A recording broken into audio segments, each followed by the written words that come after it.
Hey guys, welcome to another episode of the Human AI podcast. Today we're talking about GI secretions, macronutrients, and peritoneal cavity. So, I'm here with Grog, who's going to be explaining to us these topics. Take everything that Grog says with a pinch of salt, cross reference everything you hear, and I hope you find this video enjoyable and informative. Grog, are you ready to kick things off?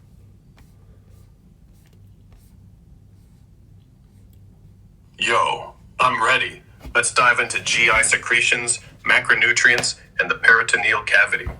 First up, GI secretions think saliva, gastric juice, bile, and pancreatic enzymes. They break down food, starting in your mouth and continuing through the stomach and intestines. Macronutrients are your carbs, proteins, and fats, the big players your body uses for energy and building blocks. The peritoneal cavity, it's a space in your abdomen holding organs like the stomach and liver, lined by a membrane called the peritoneum. Want me to zoom in on any of these? I want us to start with macronutrients. And the reason is it's, I think, the easier topic, or maybe the more interesting topic, the less abstract topic. Maybe those are better adjectives, actually. Okay, make us an introduction to macronutrients then, and then we'll pick one by one. All right, let's kick off with macronutrients. These are the big three: carbohydrates, proteins, and fats. Nutrients your body needs in large amounts for energy, growth, and repair. Carbs are your main fuel source. Think bread, rice, or fruit. Proteins build and repair tissues, like meat, eggs, or beans. Fats store energy and support cell function, found in oils, nuts, or avocado. Each plays a unique role, and balance is key. Want to dive into carbs, proteins, or fats first?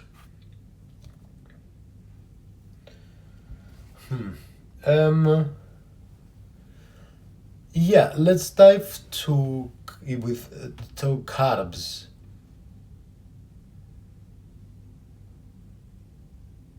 Cool. Let's talk carbs. Carbohydrates are your body's go-to energy source, broken down into glucose for quick fuel. You find them in foods like pasta, bread, fruits, and veggies. Simple carbs, like sugar, hit fast but burn quick, while complex carbs, like whole grains, give longer-lasting energy. Your brain and muscles love them, but overdoing refined carbs can spike blood sugar. Want to explore how the body processes these, or move to proteins next? Yeah, let's do that actually before we go to fats. All right, let's shift to proteins. Proteins are the building blocks of your body, used for muscle repair, enzymes, and immune function. You get them from foods like chicken, fish, eggs, tofu, or legumes.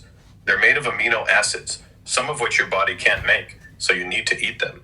Protein digestion starts in the stomach with enzymes like pepsin, then continues in the small intestine. Want to dig into how proteins are absorbed, or jump to fats? Let's jump to fats. Okay, let's talk about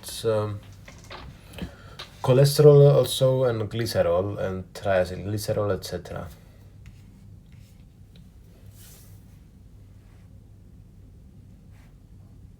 Nice. Let's tackle fats. Fats are dense energy sources, crucial for cell membranes, hormones, and storing energy. You find them in butter, oils, nuts, and fatty fish. They're mostly triglycerides, made of glycerol and fatty acids. Cholesterol, another lipid, is key for cell structure and hormones, but can clog arteries if too high. Think LDL versus HDL. Saturated fats, like in red meat, raise cholesterol more than unsaturated fats, like in olive oil. Digestion-wise, bile and pancreatic lipase break fats down in the small intestine. Want to zoom in on cholesterol's role, or how fats are absorbed? Sure, let's do that, why not? And let's talk about how TAG is the primary energy substrate stored in adipose tissues. to sustain us during fasting. All right, let's dive into fats and cholesterol, with a focus on triglycerides, TAG. Triglycerides are the main form of fat stored in adipose tissue, acting as your body's primary energy reserve. During fasting, when glucose runs low, your body breaks down TAG into glycerol and fatty acids via lipolysis. The fatty acids are then converted into ketone bodies or used directly for energy, keeping you fueled. Cholesterol, meanwhile, isn't an energy source, but supports cell membranes and hormone production. Too much LDL cholesterol, though, can build up in arteries, unlike HDL, which clears it out. Fat absorption happens in the small intestine, where bile emulsifies lipids and pancreatic lipase splits TAG into absorbable forms. Want to explore ketone bodies in fasting or stick with cholesterol's impact?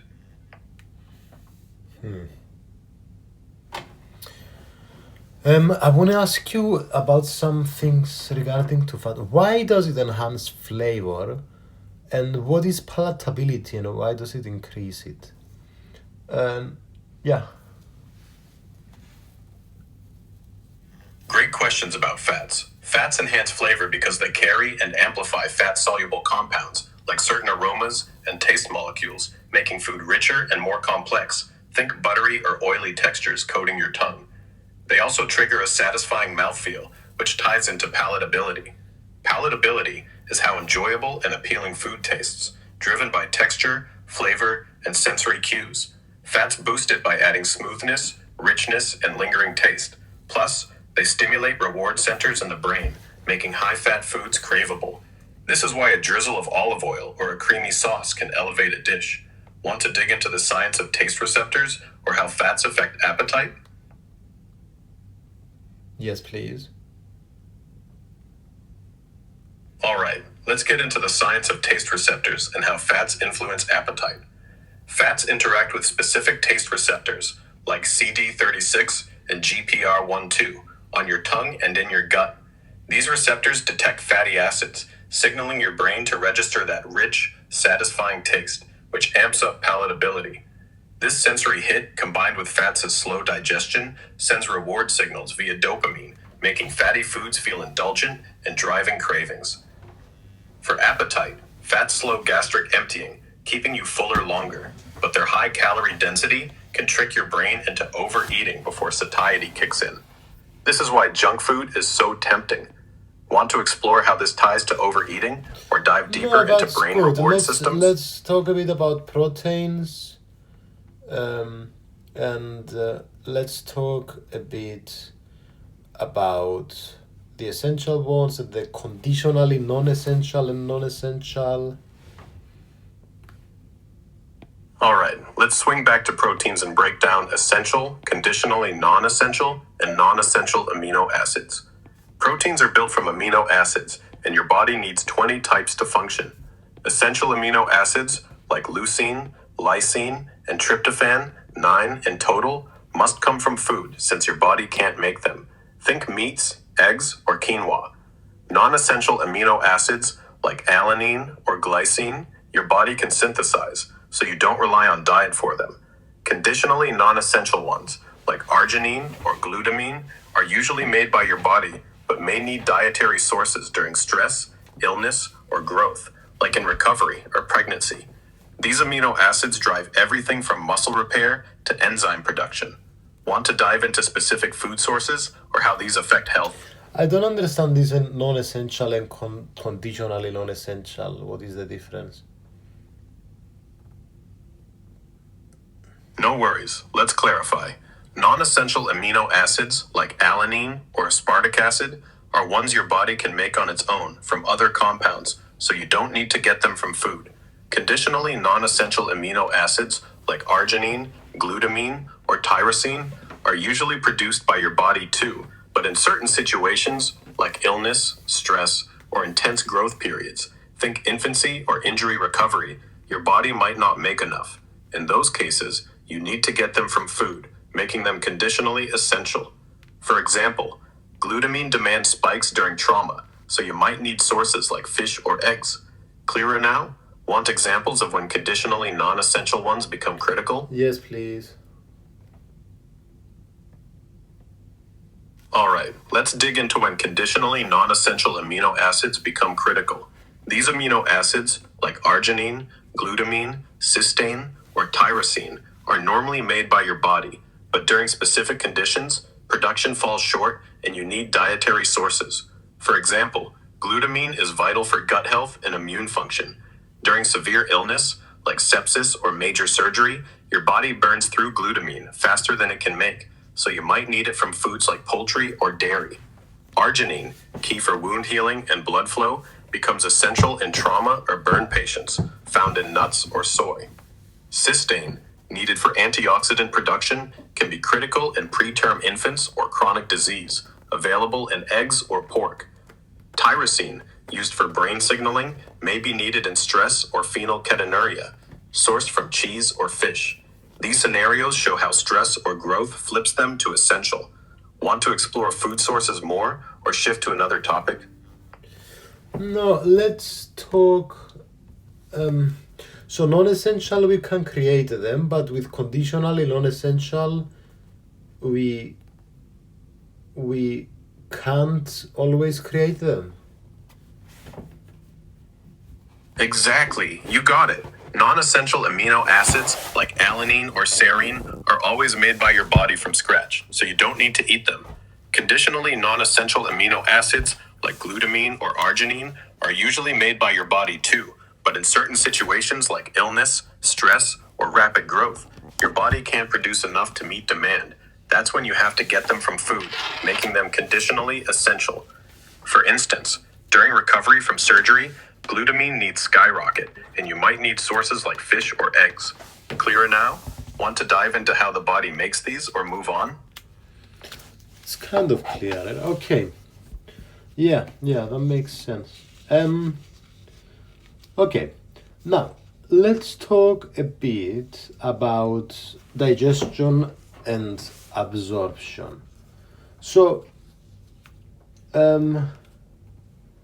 Nice. Let's dive in. give us a bit of an overview. All right, let's break down digestion and absorption. Digestion starts in your mouth, where saliva with enzymes like amylase begins breaking down carbs. In the stomach, pepsin and acid tackle proteins, turning food into a mush called chyme. The small intestine is the main stage. Bile from the liver emulsifies fats, and pancreatic enzymes like lipase, protease, and amylase finish breaking down fats, proteins, and carbs into fatty acids, amino acids, and sugars. These nutrients get absorbed through the small intestine's villi into the bloodstream or lymph, ready for energy, repair, or storage. The large intestine mops up water and some leftover nutrients before waste exits. Want to zoom in on a specific nutrients absorption or the role of gut bacteria? Well, to be honest, I want to talk a bit about buccal activity. So, what is mastication? And what is the evolutionary purpose of taste? All right, let's tackle bile duct activity, mastication, and the evolutionary purpose of taste. Bile duct activity involves the liver producing bile, stored in the gallbladder, and released via the bile ducts into the small intestine to emulsify fats, breaking them into smaller droplets for easier digestion by lipase. Issues like gallstones can block ducts, messing with fat absorption. Mastication is just chewing. Food gets broken down mechanically by teeth, mixed with saliva's amylase to start carb digestion, and prepped for the stomach. Evolutionarily, taste helped survival. Sweet signaled energy-rich foods, bitter warned of toxins, and umami pointed to protein. Taste buds guided early humans to safe, nutritious choices, boosting reproduction and survival. Want to dive deeper into bile's role in fat digestion or how taste shapes eating habits? I didn't. So tell me again the reason. I don't get it. No worries. Let's clear up the evolutionary purpose of taste, since that seems to be the part you're stuck on. Taste evolved to help humans and animals survive by guiding food choices. Sweet taste signaled calorie-rich foods like fruits, giving energy. Bitter taste warned against potentially toxic plants or spoiled food. Umami indicated protein-rich foods like meat, vital for growth. Salty taste pointed minerals needed for bodily functions, and sour could flag unripe or spoiled items.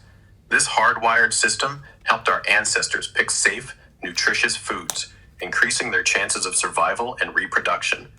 Make sense now? Want me to rerun any part or focus on bile or mastication instead? That makes sense. Sweet. Glad it clicked.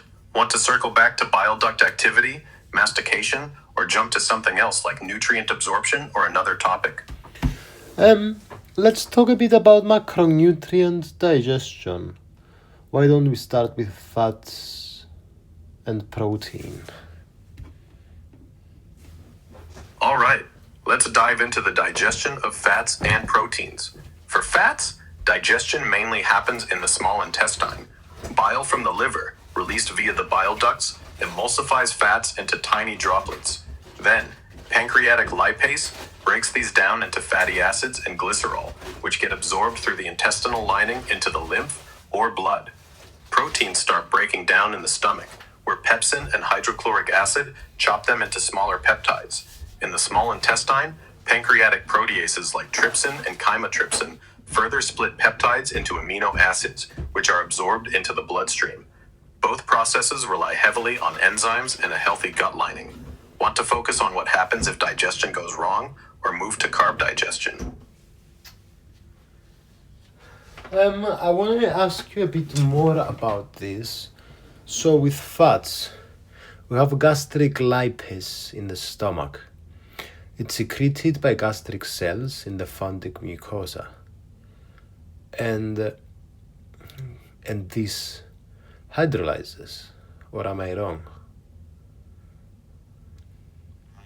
You're on the right track. Yes, gastric lipase, secreted by chief cells in the fundic mucosa of the stomach, does play a role in fat digestion. It hydrolyzes some triglycerides into diglycerides, but its action is limited compared to what happens later. The stomach's acidic environment helps a bit, but gastric lipase mainly works on short and medium chain fats, like those in milk. The real heavy lifting for fat digestion occurs in the small intestine, where bile emulsifies fats and pancreatic lipase breaks them down fully into fatty acids and glycerol for absorption. Did I clear that up? Want to dive deeper into gastric lipase's Tell me, role? okay, and with protein, we have pepsinogen converted to pepsin, and you have hydrochloric acid, and this helps with breaking down, huh?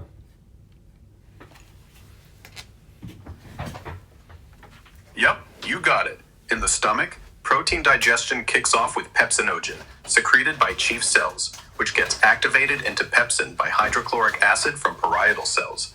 The acid creates a low pH environment, ideal for pepsin to start breaking proteins into smaller peptides. It also denatures proteins, unfolding them so pepsin can chop them up more easily. This sets the stage for further digestion in the small intestine, where pancreatic proteases like trypsin take over to break peptides into amino acids for absorption. Spot on. Want to explore what happens next in the small intestine, or any issues if pepsin or acid levels are off? I actually want to move a bit to the liver and the gallbladder and the bile about their action with fat digestion. So we have bile acids from the liver, and we have cholic and chenodeoxycholic acid. And these molecules are amphipathic. So they act as a detergent. They have both hydrophilic and hydrophobic properties. Okay, explain to us this process a bit.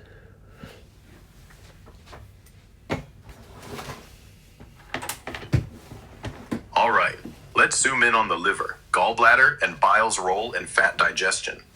The liver produces bile, which contains bile acids like cholic and chenodeoxycholic acid. These bile acids are amphipathic, meaning they have both hydrophilic, water-loving, and hydrophobic, fat-loving parts. This makes them act like a detergent. In the small intestine, bile is released from the gallbladder and emulsifies large fat globules into tiny droplets, increasing their surface area. This allows pancreatic lipase to efficiently break fats into fatty acids and glycerol for absorption. The hydrophobic parts of bile acids grab onto fats, while the hydrophilic parts interact with the watery intestinal environment, creating micelles that ferry digested fats to the intestinal lining. After helping, bile acids are reabsorbed and recycled back to the liver. Want to dig into micelles more, or what happens if bile flow is blocked? I want to ask you a bit about the pancreas and pancreatic lipase and how that affects fat digestion, and how the procolipase factor relates, and if you could explain that. And the colipase, how does it stabilize pancreatic lipase? Yeah. All right, let's dive into the pancreas, pancreatic lipase, and their role in fat digestion, plus the deal with procolipase and colipase. The pancreas secretes pancreatic lipase into the small intestine, where it breaks down triglycerides into fatty acids and glycerol for absorption. But lipase needs help to work effectively. Bile acids emulsify fats into small droplets, and colipase, a protein coenzyme, stabilizes pancreatic lipase by anchoring it to these fat droplets, preventing bile from pushing lipase away. Colipase starts as procolipase, an inactive form secreted by the pancreas, which gets activated into colipase by trypsin in the small intestine. This teamwork ensures lipase can efficiently hydrolyze fats in the micelle environment created by bile. Without colipase, lipase would struggle, and fat digestion would tank. Want to explore what happens in pancreatic issues like pancreatitis, or dive deeper into micelle formation? I don't understand this process, to be honest.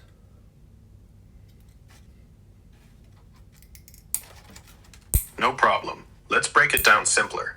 Pancreatic lipase is an enzyme from the pancreas that digests fats in the small intestine, splitting triglycerides into fatty acids and glycerol so your body can absorb them.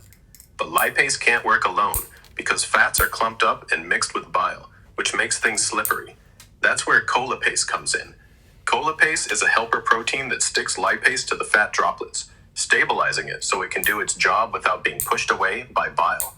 Colipase starts as procolipase in an active form and gets turned on by another enzyme, trypsin, in the small intestine. Think of colipase as glue that keeps lipase in place to chop up fats. Clearer now? Want me to rerun any part or zoom in on something specific? I don't get it. So procolipase is activated and forms colipase, but why do we need these? Okay, I kind of understand why we need this. I guess it's more efficient or whatever. Okay, fair enough. And then it breaks pancreatic lipase, hydrolyzes triglycerol to form monoglycerol. And okay, that makes sense. Haha, parece que estamos cambiando Hey, de sorry, idioma. please speak in English, please. Sorry. No worries at all. Let's keep it in English and make this super clear. Pancreatic lipase is an enzyme from the pancreas that breaks down fats in your small intestine into smaller bits your body can absorb. But fats are greasy and mixed with bile, which makes it hard for lipase to stick to them. Colipase is like a buddy that helps lipase cling to the fats so it can do its job. Colipase starts as procolipase, an inactive form, and gets switched on by another enzyme called trypsin. So, colipase stabilizes lipase, making sure fats get digested properly. Got it now? Want to go? Okay. Let's talk a bit about pancreatic alpha amylase then. What's that? All right, let's shift to pancreatic alpha amylase. This is an enzyme produced by the pancreas and released into the small intestine to break down carbohydrates. Specifically, it targets starches and glycogen, chopping them into smaller sugar units like maltose and glucose. This process starts in your mouth with salivary amylase, but pancreatic alpha amylase takes over in the small intestine, working in the neutral pH environment to continue carb digestion. The resulting sugars are then absorbed through the intestinal lining into your bloodstream for energy. It's a key player in turning your pasta or bread into usable fuel. Want to dive into how it interacts with other digestive enzymes? That's Or what- okay. Okay. What about endopeptidase and exopeptidases? What are these? Cool. Let's talk about endopeptidases and exopeptidases. These are enzymes that break down proteins during digestion. Endopeptidases, like pepsin in the stomach or trypsin and chymotrypsin from the pancreas, cut proteins at specific points inside the peptide chain, chopping them into smaller peptide fragments. Exopeptidases, like carbopeptidases or aminopeptidases, work on the ends of these peptides, snipping off one amino acid at a time from either the carboxyl or amino end. Together, they team up in the small intestine to reduce proteins into individual amino acids, which your body absorbs for muscle repair, enzyme production, and more. Want to explore specific examples, like where these enzymes come from? I or want what to hap- understand the difference, to be honest. No problem. Let's make it super clear. Endopeptidases and exopeptidases are both protein digesting enzymes, but they work differently. Endopeptidases act like scissors that cut a long protein chain in the middle, breaking it into shorter pieces. Think of them slicing a rope into chunks. Examples are pepsin or trypsin. Exopeptidases, on the other hand, nibble at the ends of those shorter pieces, peeling off one amino acid at a time, like trimming the ends of a stick. Examples include carboxypeptidases. So, endopeptidases chop proteins into smaller fragments, and exopeptidases finish the job by breaking those fragments into single amino acids your body can absorb. Clearer now? Want me to give a food example or rerun anything? No, that kind of makes sense. Okay. And okay. Can we talk a bit about polysaccharides and fermentation now? And mention acetate, propionate, butyrate.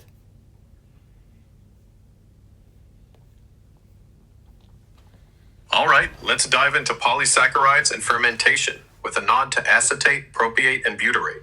Polysaccharides are complex carbohydrates like starch, cellulose, or glycogen made of long chains of sugar units.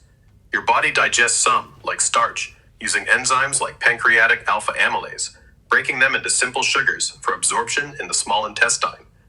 Others, like cellulose, are indigestible by human enzymes and pass to the large intestine as dietary fiber. There, gut bacteria ferm these polysaccharides, producing short-chain fatty acids, acetate, propiate, and butyrate. Acetate provides energy and supports liver function. Propiate helps regulate blood sugar, and butyrate is a key fuel for colon cells, promoting gut health. This fermentation also reduces gut inflammation and may lower disease risk. I see. One, Okay. Can I ask about what resistant starch is then? So it basically means not digested. Yep, you're on the right track. Resistant starch is a type of starch that resists digestion in the small intestine, meaning it's not broken down by enzymes like pancreatic alpha amylase into simple sugars. Instead, it passes into the large intestine, acting like dietary fiber. There, gut bacteria ferment it, producing short-chain fatty acids like acetate, propiate, and butyrate, which support gut health, blood sugar control, and colon cell energy. You find resistant starch in foods like unripe bananas, cooked then cooled potatoes, or certain grains. It's resistant because it escapes digestion, feeding your gut microbes instead. Want to dive into specific foods with resistant starch or its gut health benefits?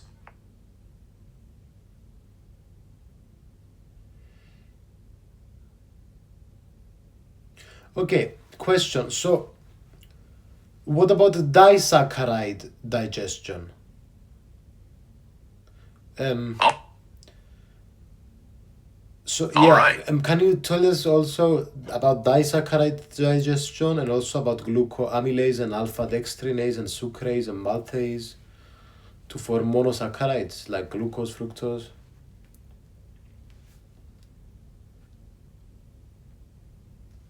All right, let's talk disaccharide digestion and the enzymes involved. Disaccharides are sugars made of two monosaccharides, like sucrose, glucose plus fructose, lactose, glucose plus galactose, or maltose, glucose plus galactose, or maltose, glucose plus glucose. Digestion happens mainly in the small intestine, where specific enzymes on the intestinal lining, brush border, break them down into monosaccharides for absorption. Here's the breakdown. Glucoamylase and alpha-dextrinase, also called isomaltase, tackle maltose and other small starch fragments, like dextrins, from polysaccharide digestion. They split these into glucose. Sucrose, dextrin, they split these into glucose. Sucrase breaks sucrose into glucose and fructose. Maltase converts maltose into two glucose molecules. Lactase, not mentioned but relevant, handles lactose, yielding glucose and galactose. These enzymes are embedded in the small intestine's brush border, finishing carb digestion after pancreatic alpha amylase does its work on starches. The resulting monosaccharides, glucose, fructose, and galactose, are absorbed into the bloodstream via specific transporters. Glucose and galactose go straight to the blood, while fructose heads to the liver for processing.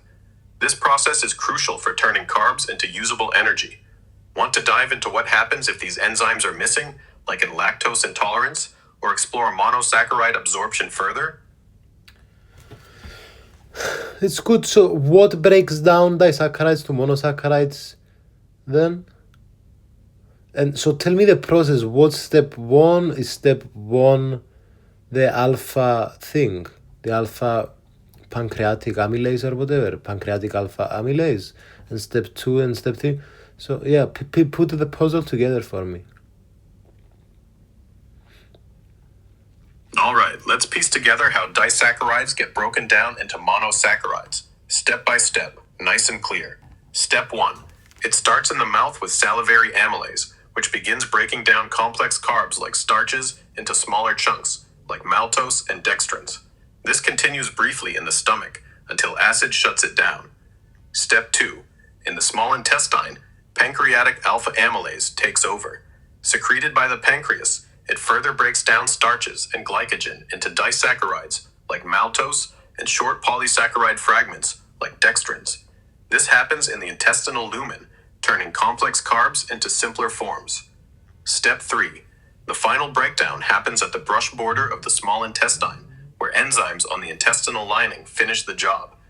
These enzymes are glucoamylase and alpha-dextrinase, isomaltase, which chop dextrins and maltose into glucose. Sucrase, which splits sucrose into glucose and fructose. Maltase, which breaks maltose into two glucose molecules. Lactase, for completeness, which turns lactose into glucose and galactose. These enzymes convert all disaccharides into monosaccharides glucose, fructose, and galactose, which are then absorbed through the intestinal wall into the bloodstream. Glucose and galactose go directly to the blood, while fructose is processed by the liver. So, the puzzle is, salivary amylase starts starch breakdown, pancreatic alpha amylase ramps it up in the small intestine, and brush border enzymes, glucoamylase, alpha-dextrinase, sucrase, maltase, finalize it into absorbable monosaccharides. Okay, let's talk about fat absorption just a bit more then. So, tell me about these water-soluble mixed micelles that pass through the unstirred water overlying the microvillus. Then the monoglycerol and the fatty acids cross the apical membrane of the microvillus through passive diffusion and lipid protein transporter mechanisms. Sounds like a poem to me. You have to explain to me. And let's talk a bit more about trypsin. We didn't mention trypsin, only pepsin. And regarding protein. Haha, I love the poetry vibe. Let's break down fat absorption and those micelles, then swing back to trypsin and protein digestion, keeping it clear and smooth. First, fat absorption. After fats are broken down in the small intestine by pancreatic lipase, with help from bile and cholipase, into monoglycerides and fatty acids, they need to get absorbed. Bile acids, being amphipathic, form tiny structures called mixed-in micelles. Think of them as water-soluble shuttles. These micelles carry the hydrophobic monoglycerides and fatty acids through the unstirred water layer, a thin, still, fluid barrier right above the microvilli of the small intestine's lining. This layer is tough for fats to cross alone, but micelles make it happen by ferrying them to the surface of the microvilli. Once there, monoglycerides and fatty acids leave the micelles and cross the apical membrane of the microvilli, either by passive diffusion, slipping through because they're fat-soluble, or with help from specific lipid protein transporters like CD36 or FABP, fatty acid binding protein. Inside the intestinal cells, they're reassembled into triglycerides, packaged into chylomicrons, and sent into the lymph system, eventually reaching the bloodstream. Now, let's hit trypsin and protein digestion. Trypsin is a key pancreatic enzyme, released as inactive trypsinogen into the small intestine, where it's activated by an enzyme called enterokinase on the intestinal lining. Once active, trypsin acts as an endopeptidase, slicing proteins and peptides at specific internal points, like lysine or arginine residues, breaking them into smaller peptides. It also activates other pancreatic enzymes, like chymotrypsin and carbopeptidase, which further digest proteins. This is different from pepsin, which we talked about earlier. It works in the stomach's acidic environment to start protein breakdown. In the small intestine, trypsin and other proteases, plus exopeptidases on the brush border, finish the job, turning peptides into amino acids for absorption. Okie dokie. So, I'm happy with what we've covered regarding macronutrients. Let's get into the peritoneal cavity as our next bit. I'm just going to take a quick break, guys, but you will see me immediately anyway. All right, sounds... Okay, guys, let's dive into the peritoneal cavity, shall we? So,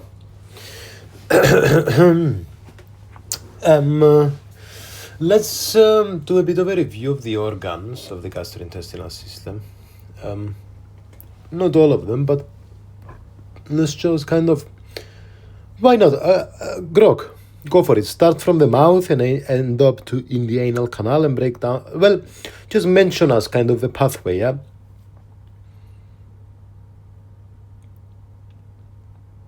All right, let's walk through the gastrointestinal GI system, from mouth to anal canal, hitting the key organs in the peritoneal cavity and beyond. Food starts in the mouth, where teeth chew and salivary amylase begins starch breakdown. It moves down the esophagus, a muscular tube that pushes food to the stomach via peristalsis. The stomach, in the peritoneal cavity, churns food into chyme, using acid and pepsin to start protein digestion. Next, the small intestine duodenum, jejunum, and ileum, also in the peritoneal cavity, takes chyme, where pancreatic enzymes and bile digest carbs, proteins, and fats, and nutrients get absorbed. The large intestine, including the cecum, colon, and rectum, partly in the peritoneal cavity, absorbs water and forms stool. Finally, the anal canal, outside the peritoneal cavity, releases waste. Key peritoneal cavity players here are the stomach, small intestine, and parts of the large intestine, all wrapped by the peritoneum. Want to zoom in on any organ's role or the peritoneal cavity's structure? So from the stomach, we go to the duodenum, and then we go from the duodenum to the jejunum, and then from the jejunum to the ileum, and then from the ileum to the ascending colon, and then to the transverse to the descending. Okay, and then to the sigmoid. Okay. You nailed the pathway. Just to confirm the flow, after the stomach, food enters the duodenum, first part of the small intestine, then moves to the jejunum and on to the ileum, where most nutrient absorption happens. From the ileum, it hits the large intestine, starting at the cecum, then up the ascending colon, across the transverse colon, down the descending colon, into the sigmoid colon, and finally to the rectum and anal canal for exit. All these, except the rectum and anal canal, are in or partly in the peritoneal cavity, draped by the peritoneum. Want to dive into what each section does specifically, or focus on the peritoneal cavity's role in supporting these organs? I want to ask you about the foregut, the midgut, and the hindgut, actually. Nice. Let's break down the foregut, midgut, and hindgut. These are embryonic divisions of the GI tract that develop into specific organs, each with distinct roles and blood supply, mostly within the peritoneal cavity. The foregut includes the esophagus, stomach, and duodenum, up to the first part, plus the liver, gallbladder, and pancreas. It's supplied by the celiac artery and handles early digestion, like acid and enzyme action in the stomach and bile release. The midgut covers the rest of the duodenum, jejunum, ileum, cecum, appendix, and part of the ascending colon. It's fed by the superior mesenteric artery and focuses on nutrient digestion and absorption. The hindgut spans the rest of the ascending colon, transverse colon, descending colon, sigmoid colon, and rectum, supplied by the inferior mesenteric artery. It absorbs water and forms stool. These sections are anchored by the peritoneum, which supports their positioning. Want to explore their embryonic origins, specific functions, or how the peritoneal cavity ties in? I see. Can you tell me the endocrine system organs? All right, let's pivot to the endocrine system organs, since you asked about those, and we'll tie it back to the GI tract and peritoneal cavity if you want. The endocrine system includes glands that release hormones directly into the bloodstream to regulate body functions. Key organs are pituitary gland, in the brain, controls growth, metabolism, and other glands. Thyroid gland, in the neck, manages metabolism and energy. Parathyroid glands, behind the thyroid, regulate calcium levels. Adrenal glands, atop the kidneys, in the retroperitoneal space, not the peritoneal cavity, handle stress response and blood pressure via cortisol and adrenaline. Pancreas, partly in the peritoneal cavity, releases insulin and glucagon to control blood sugar, plus digestive enzymes, exocrine function. Ovaries or testes, depending on sex, produce sex hormones like estrogen or testosterone. Pineal gland, in the brain, regulates sleep via melatonin. The pancreas is the main GI-related endocrine player, sitting in the foregut region and aiding digestion indirectly through blood sugar control. Want to dive into how the pancreas links the endocrine and GI systems, or focus on another endocrine organ's role?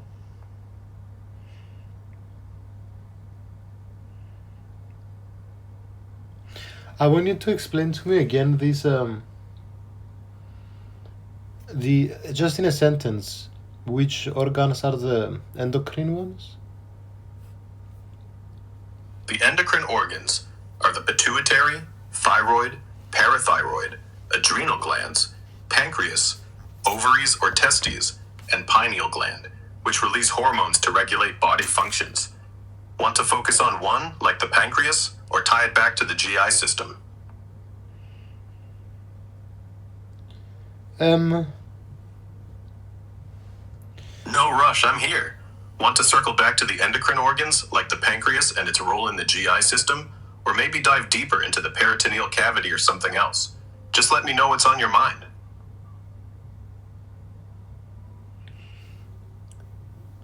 I want you to tell me about the parietal and the visceral peritoneum, actually. All right, let's dive into the parietal and visceral peritoneum. The peritoneum is a thin serous membrane lining the peritoneal cavity with two parts. The parietal peritoneum covers the inner walls of the abdominal cavity, like the sides, back, and top, acting as a protective lining. The visceral peritoneum wraps directly around the organs inside the peritoneal cavity, like the stomach, small intestine, and liver, covering their outer surfaces. Between these layers is a small amount of serous fluid that reduces friction, letting organs slide smoothly during movement or digestion. The parietal layer is more sensitive to pain, while the visceral layer is less so, but can signal discomfort if organs are inflamed. Together, they support and stabilize the abdominal organs. Want to explore how they connect via structures like the mesentery, or what happens in conditions like peritonitis?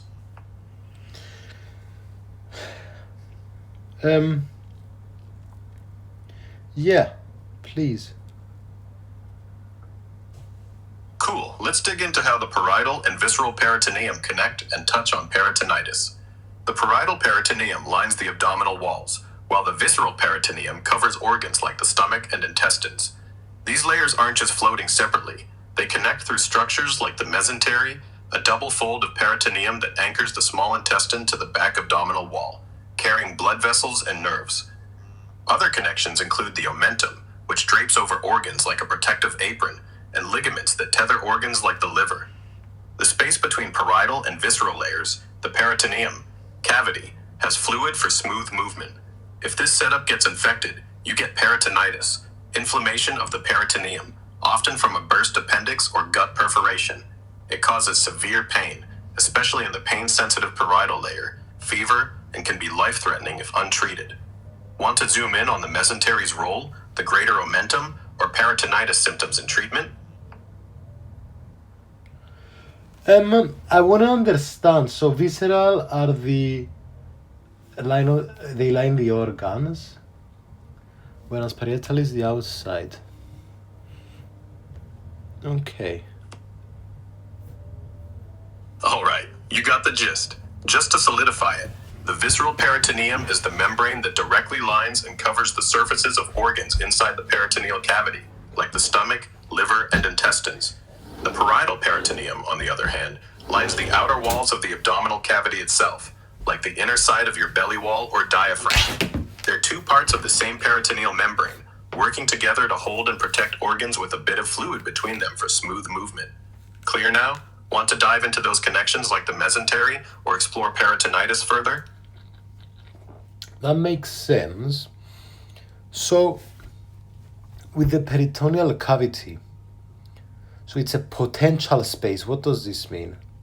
And it also has peritoneal fluid. And why is it a closed cavity in males? How does it communicate with the exterior? What do the uterine tubes have to do with it?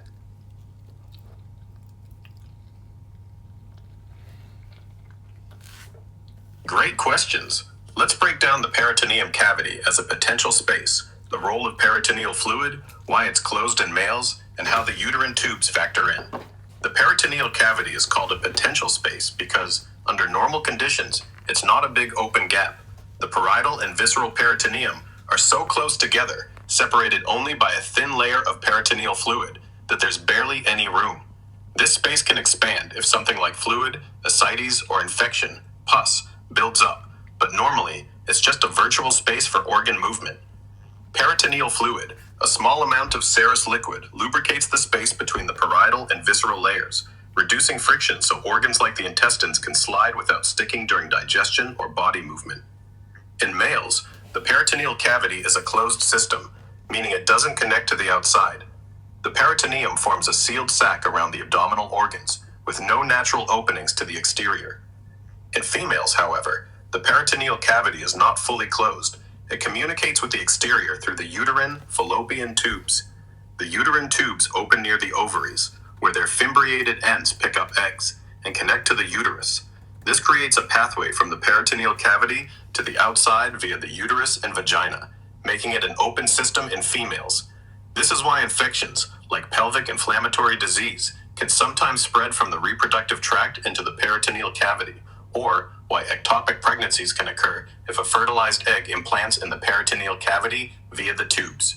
So, in short, the peritoneal cavity is a potential space due to its minimal volume. Peritoneal fluid keeps it slick. It's closed in males but open in females through the uterine tubes, which link it to the external environment. Want to dive deeper into the uterine tube's role, conditions like ascites, or how infections exploit this in females?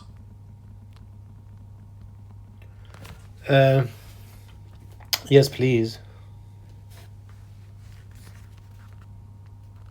All right, let's go deeper into the uterine tube's role in the peritoneal cavity and touch on conditions like ascites and how infections exploit the open system in females. The uterine fallopian tubes are key in females because they make the peritoneal cavity an open system, unlike the closed sac in males. Each tube has a fimbriated end near the ovary that opens into the peritoneal cavity, catching eggs during ovulation. This open end means the peritoneal cavity connects to the outside via the tubes, uterus, and vagina. This setup allows sperm to reach eggs, but also creates a pathway for issues. For example, bacteria from the vagina or uterus, like in pelvic inflammatory disease, PID, can travel up the tubes into the peritoneal cavity, potentially causing peritonitis, and inflammation of the peritoneum. This is riskier in females because the open tubes provide a direct route for infection spread, unlike the sealed male cavity. Ectopic pregnancies are another issue. If a fertilized egg implants in the tube or peritoneal cavity instead of the uterus, it can cause serious complications, as the cavity isn't built to support pregnancy. Now onto ascites. Ascites is when excess fluid builds up in the peritoneal cavity, turning that potential space into an actual one. It can happen due to liver disease, like cirrhosis, which messes with blood flow and fluid balance, cancer, or infections. This fluid can cause abdominal swelling, discomfort, and increase infection risk, as bacteria can thrive in the fluid, potentially leading to spontaneous bacterial peritonitis. The peritoneal fluid normally lubricates organ movement, but in ascites, it overwhelms the cavity's capacity to reabsorb it.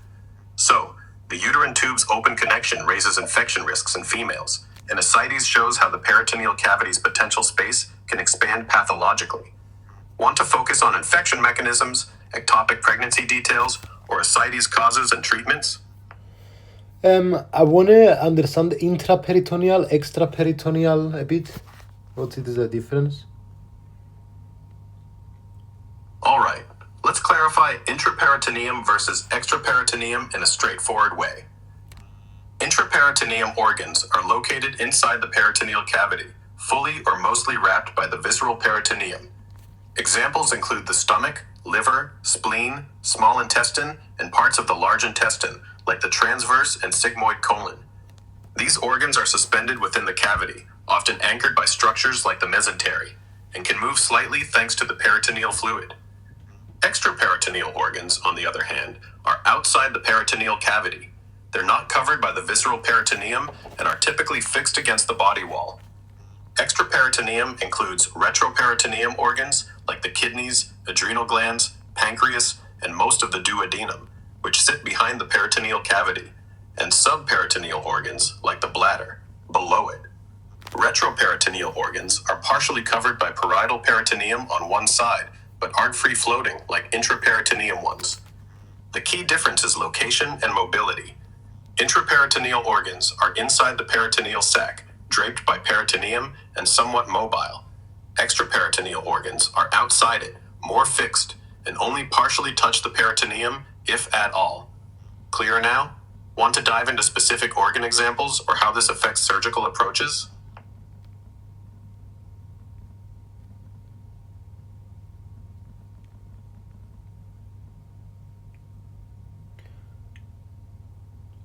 Yes, please.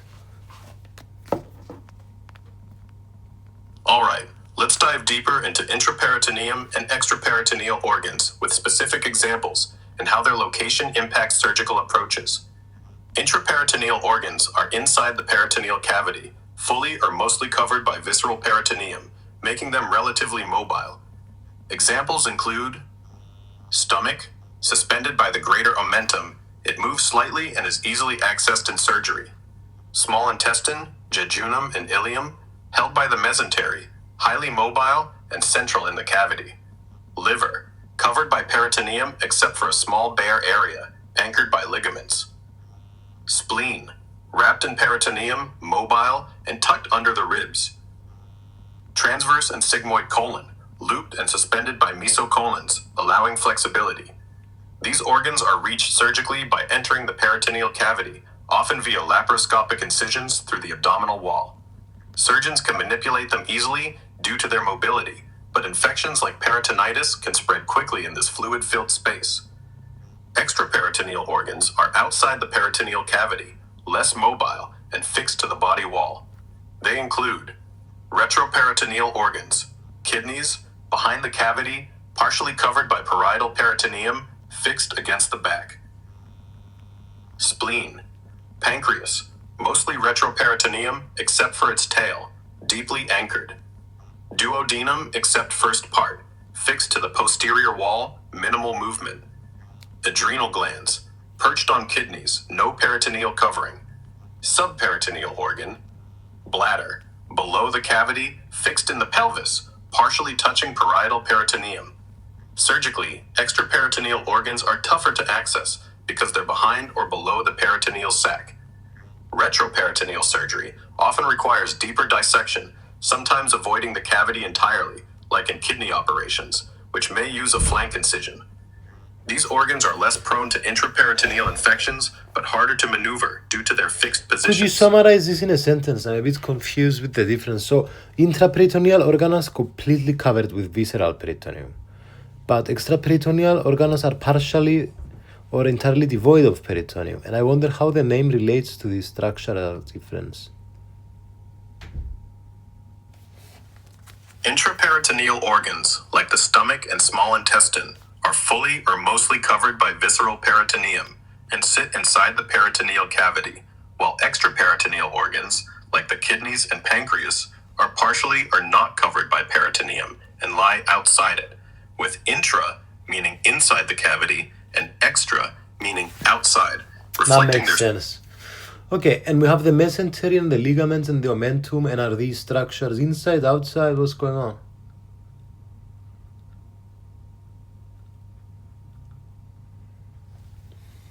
Awesome, glad it's clicking. Let's sort out the mesentery, ligaments, and omentum and where they fit with the peritoneal cavity. These are all peritoneal structures, but their roles and positions vary. The mesentery is a double fold of peritoneum that anchors intraperitoneal organs, like the small intestine, jejunum, and ileum, to the back abdominal wall. It's inside the peritoneal cavity, connecting the visceral peritoneum on the intestine to the parietal peritoneum on the wall, and carries blood vessels and nerves. Think of it as a fan-like sling, keeping the intestines in place but allowing mobility. Ligaments in the peritoneal cavity, like the coronary or falciform ligaments of the liver, are also peritoneal folds, often formed from visceral peritoneum that tether organs to each other or to the abdominal wall. They're inside the cavity, stabilizing intraperitoneal organs, like the liver or stomach, but don't enclose extraperitoneal organs, like the kidneys. The omentum, split into the greater and lesser omentum, is a unique peritoneal structure. The greater omentum hangs like an apron from the stomach, draping over intraperitoneal organs, like the intestines inside the cavity, connecting the stomach's visceral peritoneum to other organs. It stores Okay, fat question. and So we have retroperitoneal, subperitoneal. What is this in a sentence or so? Please effectively and efficiently use words, and yeah, try to keep it to the minimum. Yeah, just get your point across simply. And I want to ask you about peritoneal adhesions, what they are as well.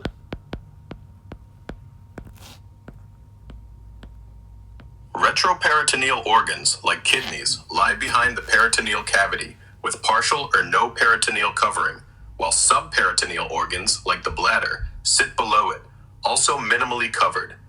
Peritoneal adhesions are bands of scar tissue that form between peritoneal surfaces, often after surgery or inflammation, causing organs or tissues to stick together, which can lead to pain or blockages. Want to explore adhesion causes or prevention? I want to ask you about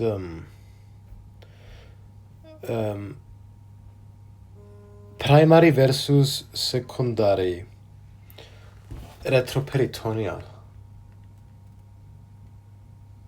All right, let's tackle primary versus secondary retroperitoneal organs in a clear, concise way. Primary retroperitoneal organs develop and stay outside the peritoneal cavity from the start, never enclosed by peritoneum, like the kidneys, adrenal glands, and ureters. They're fixed behind the parietal peritoneum with minimal covering. Secondary retroperitoneal organs start as intraperitoneal, suspended by mesentery during fetal development, but later fuse to the abdominal wall, losing most of their peritoneal covering and becoming fixed, like the pancreas, duodenum, except its first part, an ascending and descending colon. The difference is developmental.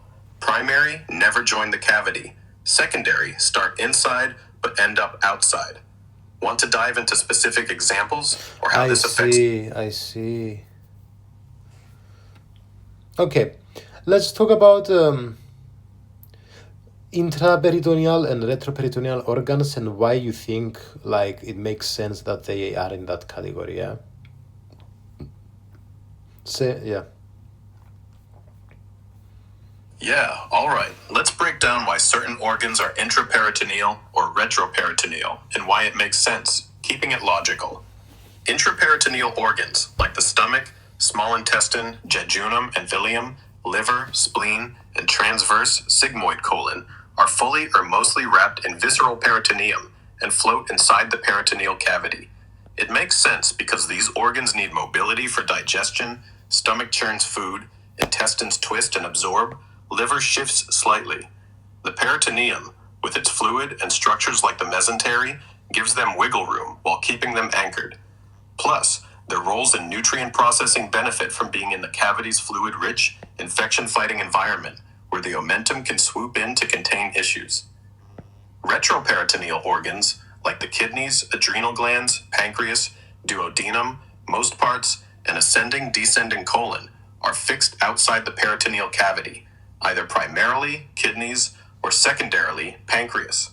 This makes sense because these organs don't need to move much. Kidneys filter blood, pancreas pumps enzymes, duodenum starts absorption, all stationary jobs.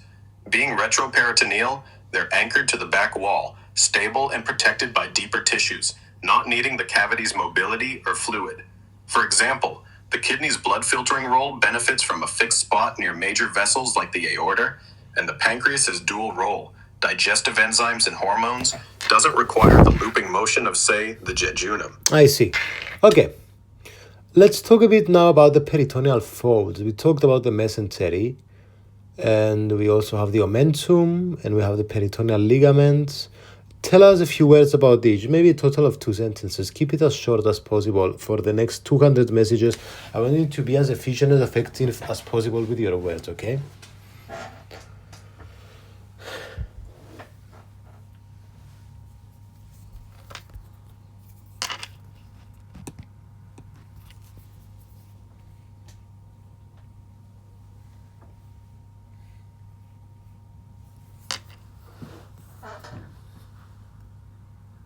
Go. Haha, let's roll.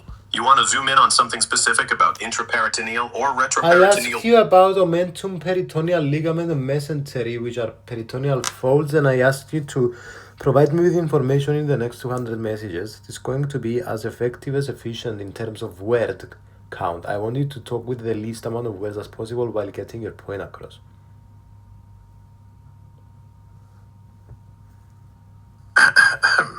Entendido. In Hablemos de- English, please. Got it. Let's cover peritoneal folds, mesentery, ligaments, omentum, efficiently. Mesentery. Get on with it, and please, no accents, just speak in English. All right, continuing efficiently. Mesentery. Double peritoneal fold anchoring small intestine to back wall. Carries blood vessels, nerves. Ligaments. Peritoneales, tethering organs like ligum, falciform, or stomach to wall or each other. Omentum. Greater omentum, hangs from stomach, covers intestines, lesser connects stomach to liver. All intraperitoneal, support organ mobility, stability. Next detail or specific focus? I see. Okay. I want to talk a bit about the gut tube. We kind of said that it's through development. Could you tell us a bit more and maybe mention the dorsal and ventral mesentery? All right, let's dive into the gut tube and its development, focusing on dorsal and ventral mesentery, keeping it tight. The gut tube forms early in the embryo, eventually becoming the GI tract, esophagus to rectum. It starts as a midline tube suspended in the coelom, future peritoneal cavity by mesenteries, double layers of peritoneum. Dorsal mesentery runs along the posterior back side, anchoring the gut tube to the body wall, giving rise to structures like the mesentery of the small intestine and parts of the large intestine, eggs empty, e.g., transverse mesocolon. Ventral mesentery, on the anterior, front side, is smaller and mainly forms in the foregut region, contributing to the lesser omentum, stomach to liver, and falciform ligament, liver to anterior wall. As the So gut if a tube few words, what's the difference?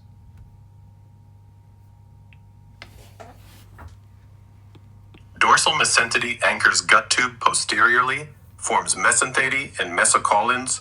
Ventral mesentery, anteriorly, forms lesser omentum, falciform ligament, mostly in foregut. Okay. Specific. Okay, so let's talk a bit more about the foregut mesentery then. We have splenorenal ligaments, gastrosplenic ligament, falciform ligament, lesser omentum, got so much stuff.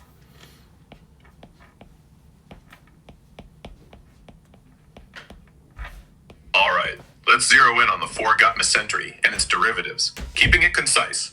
The foregut mesentery, mostly from ventral and dorsal mesenteries during development, forms key peritoneal folds supporting foregut organs: esophagus, stomach, proximal duodenum, liver, pancreas, spleen.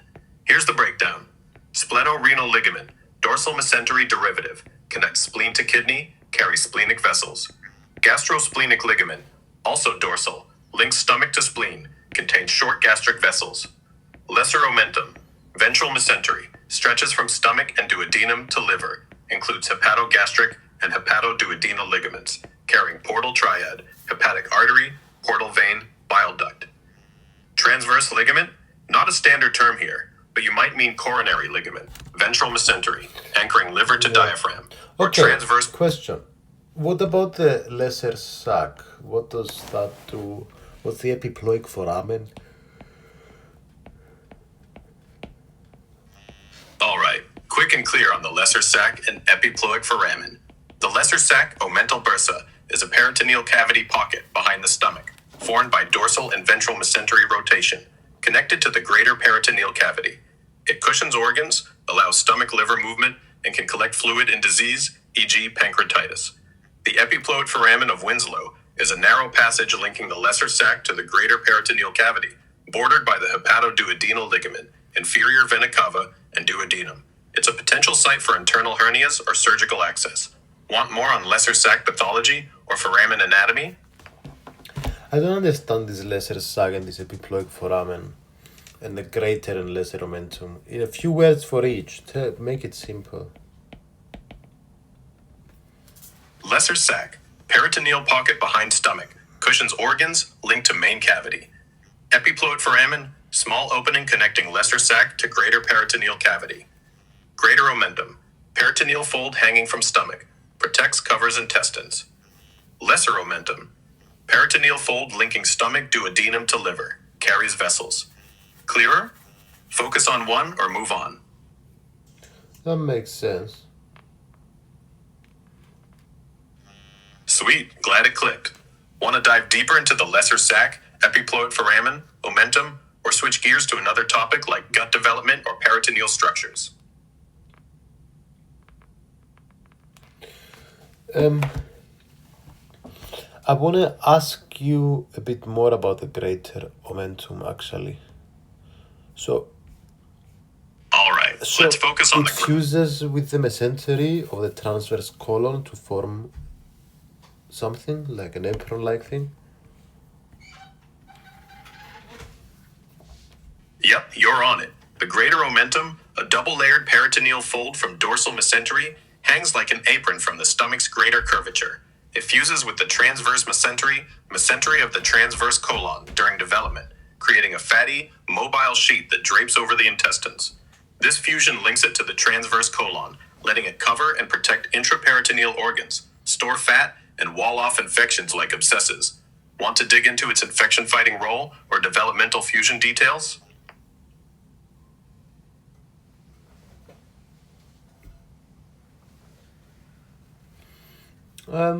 No, I want to ask you about the midgut rotation. All right, let's hit midgut rotation, keeping it concise. The midgut, duodenum to proximal colon, undergoes a 270-degree counterclockwise rotation during embryonic development around the superior mesenteric artery. Starting at week 6, the midgut loop herniates into the umbilical cord, rotates 90 degrees, then returns to the abdomen by week 10, completing the full rotation. This positions the small intestine, jejunum, ileum, centrally, and the cecum ascending colon on the right, with the mesentery anchoring it. The process ensures proper gut placement and fixes parts like the ascending colon retroperitoneally. Malrotation can cause issues like volvulus. Want details on malrotation risks or mesentery's role post-rotation? I don't understand this.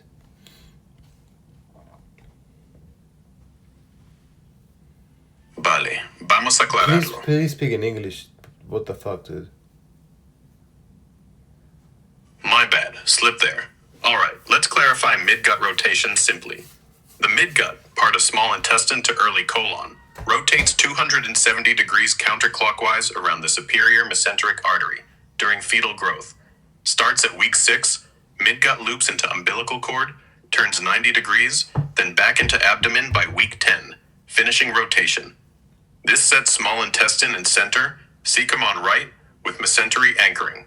Mess-ups cause malrotation, risking twists. Clear now? Oh, kind of. And tell me a bit about malrotation and a complete twisting of a volvulus.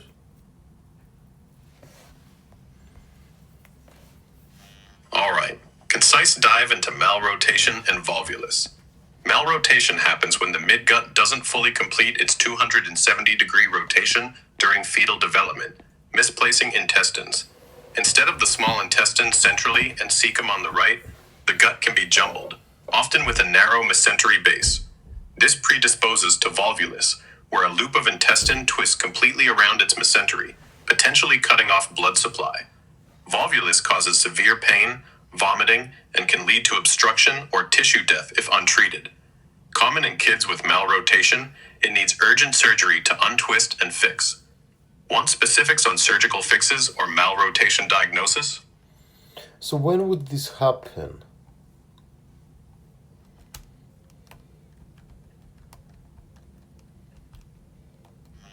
Malrotation occurs during fetal development, typically between weeks 6-10, when the midgut fails to fully rotate 270 degrees or return properly from the umbilical cord to the abdomen. Volvulus, the twisting of an intestinal loop, usually happens later, often in infancy or childhood, triggered by malrotation's abnormal gut positioning and narrow mesentery, though it can occur in adults with predisposing factors like adhesions. Symptoms like sudden pain or vomiting signal volvulus, needing urgent care. Want more on triggers or treatment? So it doesn't happen much as an adult. Right. Volvulus from malrotation is less common in adults, but can still happen. Malrotation is usually congenital, set in fetal development, and most volvulus cases show up in infants or kids due to the gut's misplacement or narrow mesentery. In adults, it's rarer, often tied to undiagnosed malrotation or secondary causes like adhesions, scar tissue, or tumors that twist the gut. Symptoms like sudden abdominal pain or obstruction are clues, but it's less frequent than in kids. Want to explore adult-specific causes or diagnostic challenges? I want to ask you about the mesenteries of the mid and hindgut a bit more. All right, let's zoom in on the mesenteries of the midgut and hindgut, keeping it concise. Midgut mesentery, from distal duodenum to proximal colon, forms from dorsal mesentery, primarily the mesentery proper, anchoring jejunum and ileum to the posterior abdominal wall, carrying superior mesenteric vessels and nerves. It allows mobility for nutrient absorption. Parts of the ascending colon lose mesentery, becoming retroperitoneal. Hindgut mesentery, distal colon to rectum, also dorsal, includes transverse mesocolon for transverse colon and sigmoid mesocolon for sigmoid colon, supporting these intraperitoneal segments with inferior mesenteric vessels. Descending colon often fuses, becoming retroperitoneal. Mesenteries ensure positioning and vascular supply. Want specifics on vascular roles or developmental changes? Okay, I want to ask about the root of the mesentery. All right, let's hit the root of the mesentery, keeping it tight. The root of the mesentery is the attachment point where the midgut mesentery, supporting jejunum and ileum, connects to the posterior abdominal wall. It's a short diagonal line, about 15 centimeters, running from the duodenojehangel junction, left upper abdomen, to the ileocecal junction, right lower abdomen. Packed with superior mesenteric artery, veins, nerves, and lymphaticts, it anchors the small intestine while allowing mobility. Narrow roots, like in malrotation, risk volvulus. Want more on its anatomy or role in gut stability? Well, that's okay. And we have a greater. Can you tell us again how to distinguish greater and lesser sac? All right. Quick recap on greater versus lesser sac. Super concise. Greater sac. Main peritoneal cavity. Houses most intraperitoneal organs. Stomach, intestines, liver. Extends from diaphragm to pelvis. Lesser sac. Smaller peritoneal pocket behind stomach. Between stomach and pancreas. Connected to greater sac via epiploic foramen. Greater is the big open space. Lesser is the hidden nook. Clear?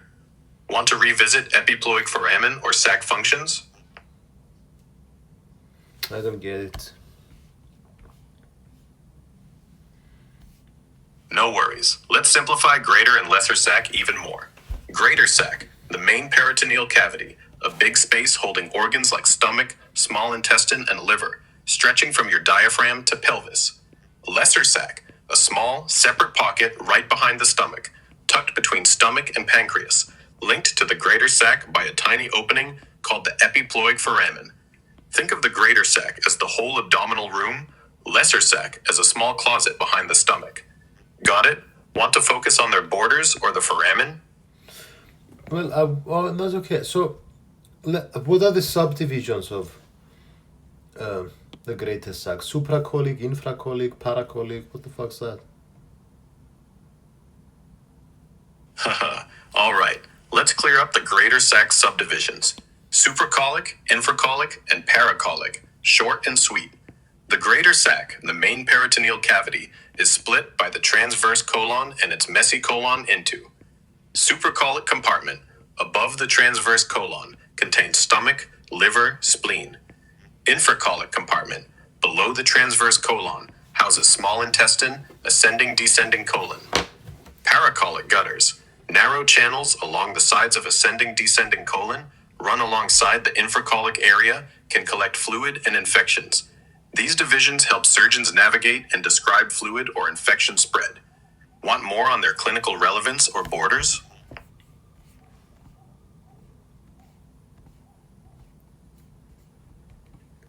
And then the infracolic is divided to left and right.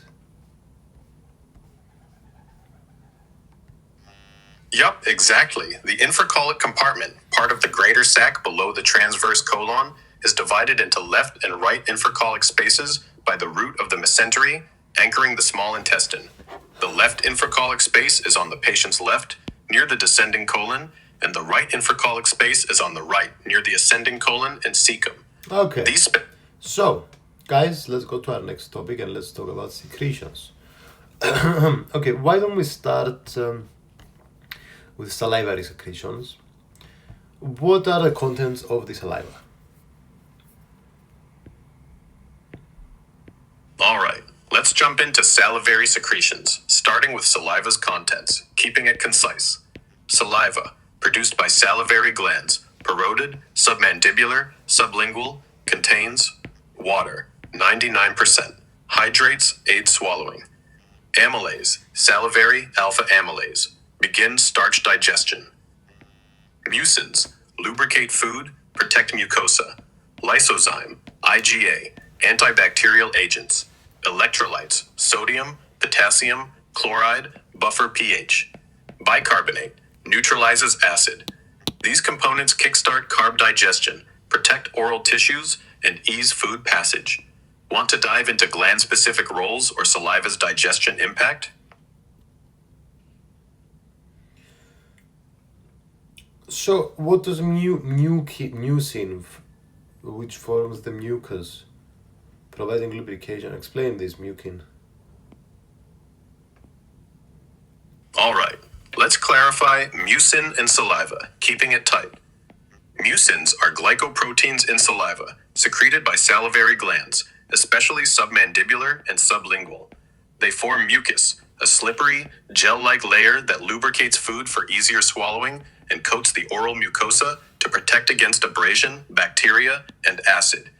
Think of mucin as saliva's slick shield, aiding digestion and oral health. Want more on its protective role or other saliva components? Yes. Also IgA too. All right, let's dive deeper into mucin and IgA in saliva, keeping it concise. Mucins, glycoproteins from salivary glands, form a sticky mucus layer that lubricates food for swallowing, coats oral tissues to prevent abrasion, and traps bacteria, shielding against infection and acid. IgA, immunoglobulin A, a salivary antibody, neutralizes pathogens by binding viruses and bacteria, preventing them from sticking to oral or gut mucosa, boosting immunity before food hits the stomach. Together, they protect and lubricate, setting the stage for digestion. Want specifics on their antimicrobial synergy or other saliva roles? I want to ask you about. I want to ask you about why we have very small amounts of urea there in the saliva. All right, let's tackle why saliva contains small amounts of urea, keeping it short. Urea, a waste product from protein metabolism, is present in saliva in low concentrations because salivary glands filter blood plasma, which carries urea. It leaks into saliva during secretion, reflecting blood urea levels. This helps monitor kidney function indirectly, as high salivary urea can signal kidney issues. Want more on urea's role in saliva or its clinical use? I don't get how it ended up there. No problem. Let's clarify how salivary urea acts as a detector. Simply, urea in saliva comes from blood filtered by salivary glands. Normally, it's low, but if kidneys aren't clearing urea properly, like in kidney disease, blood urea rises, and so does salivary urea. Measuring salivary urea levels can indirectly signal kidney function issues, acting as a non-invasive detector. Clear I now? don't understand how they ended up there though. Tell me and then let's jump to salivary enzymes like amylase, lipase, and lysozyme, kallikrein, and lactoferrin.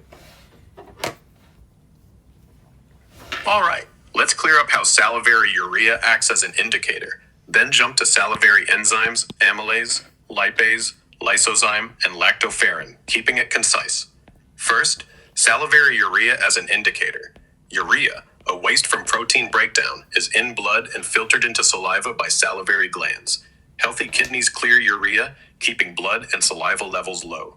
If kidneys fail, blood urea spikes and salivary urea follows. Testing saliva urea via simple kits reflects blood levels, signaling kidney issues non-invasively. Now, salivary enzymes. Amylase, salivary alpha amylase, breaks starches into sugars, maltose in the mouth, starting carb digestion. Lipase, lingual lipase, begins fat digestion, mainly active in the stomach, hydrolyzing triglycerides into fatty acids. Lysozyme, antibacterial enzyme, lyses bacterial cell walls, protecting oral mucosa from infection. Lactoferrin, binds iron, starving bacteria of nutrients, boosting intramicrobial defense. Note, pancreatic enzymes like amylase or lipase aren't in saliva. They're secreted into the small intestine. Salivary versions start digestion early. Clear now? Want to explore pancreatic enzymes to compare? So salivary enzymes hydrolyzes starch to maltose. Yep, exactly. Salivary amylase, alpha amylase, an enzyme in saliva, hydrolyzes starch into maltose, a disaccharide, kicking off carb digestion in the mouth. Want to dive into how maltose gets further broken down in the gut or compare with other salivary And enzymes? what does lactoferrin do with chelate iron?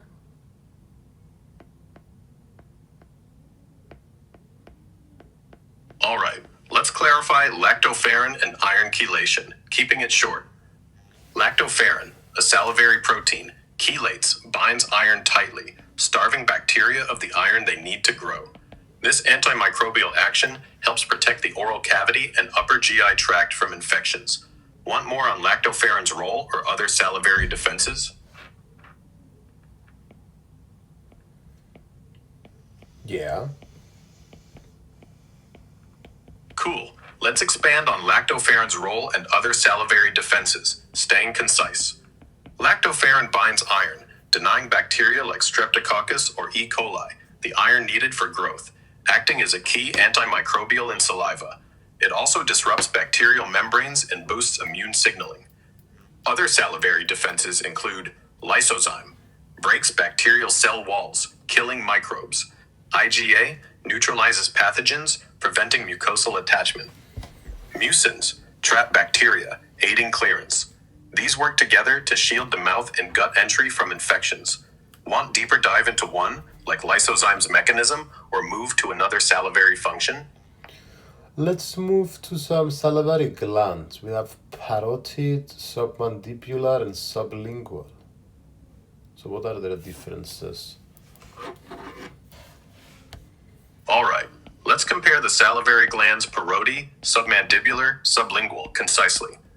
Parotid, largest, near ears, secretes serous, watery saliva rich in amylase for starch digestion, 25% of saliva.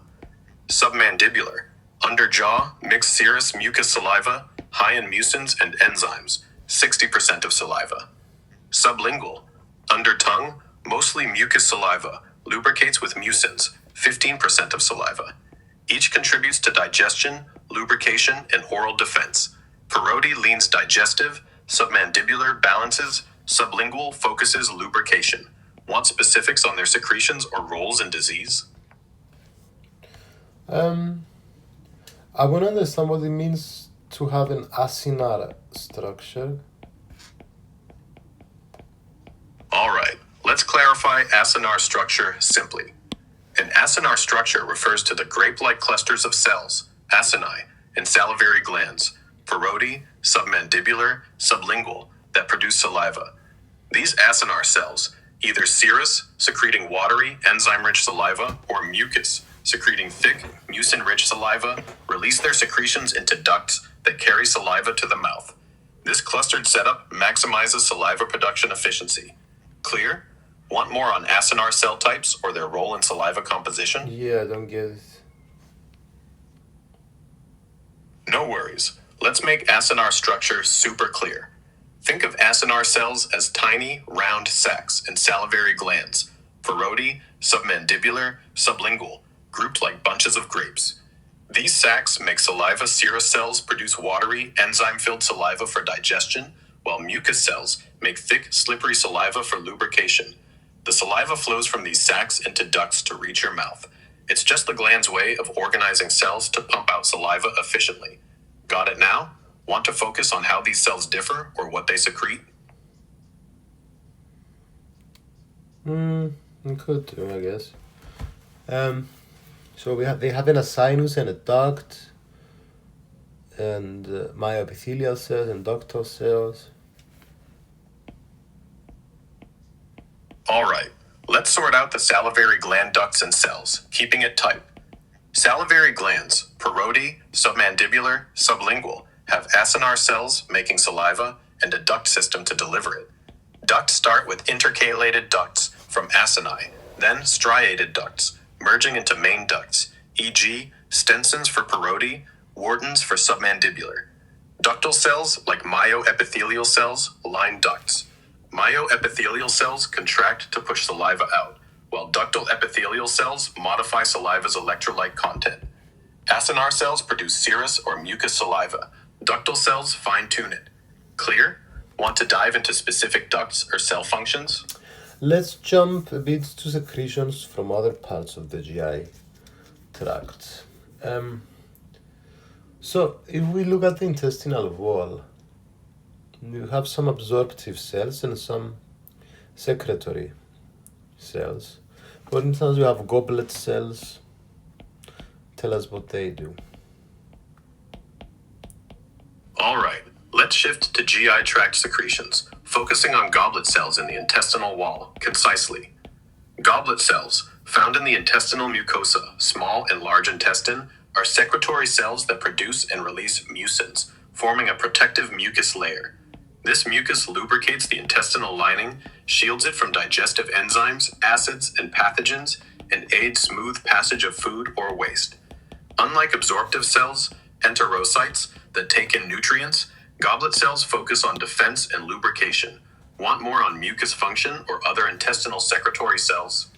Well, I want to ask about enteroendocrine cells, like secreting cholecystokinin, GIP, secretin. What is it? What are these? What's the name, the etymologies, how the name relates to structure and function?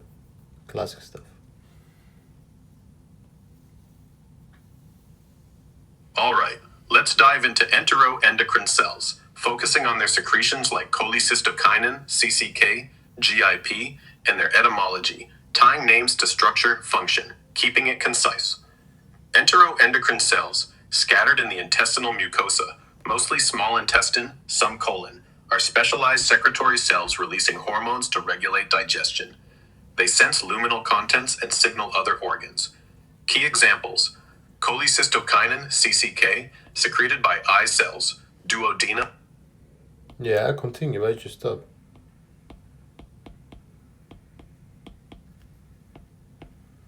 My bad. Let's pick it up. Enteroendocrine cells in the intestinal mucosa secrete hormones to control digestion. Key ones: cholecystokinin, CCK, from eye cells duodenum, jejunum, named chole, bile, and kystes, bladder for stimulating gallbladder contraction, plus kinin, movement for pancreatic enzyme release, and gut motility. GIP, from gallbladder cells. GIP, glucose-dependent insulinotropic peptide, from K cells, named for boosting insulin release when glucose is present. Entero, intestine, reflects gut origin. Structure: single cells with microvilli, sensing nutrients, releasing hormones basally into blood. Function: CK aids fat, protein digestion. GIP manages blood sugar. Ephimosis ties to their gut-based, hormone-driven roles. Want specifics on other enteroendocrine hormones or their signaling? I want to ask you about Paneth cell. What is Paneth cell?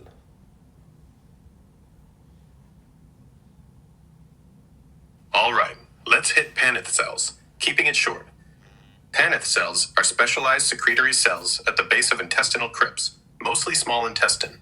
They release antimicrobial peptides like defensins and lysozyme, protecting the gut from pathogens and regulating microbiota. Unlike goblet or enteroendocrine cells, they focus on immune defense, supporting stem cells and crypts for mucosal renewal. Want more on their antimicrobial role or comparison with other intestinal cells? I want to ask you about Brunner's gland now.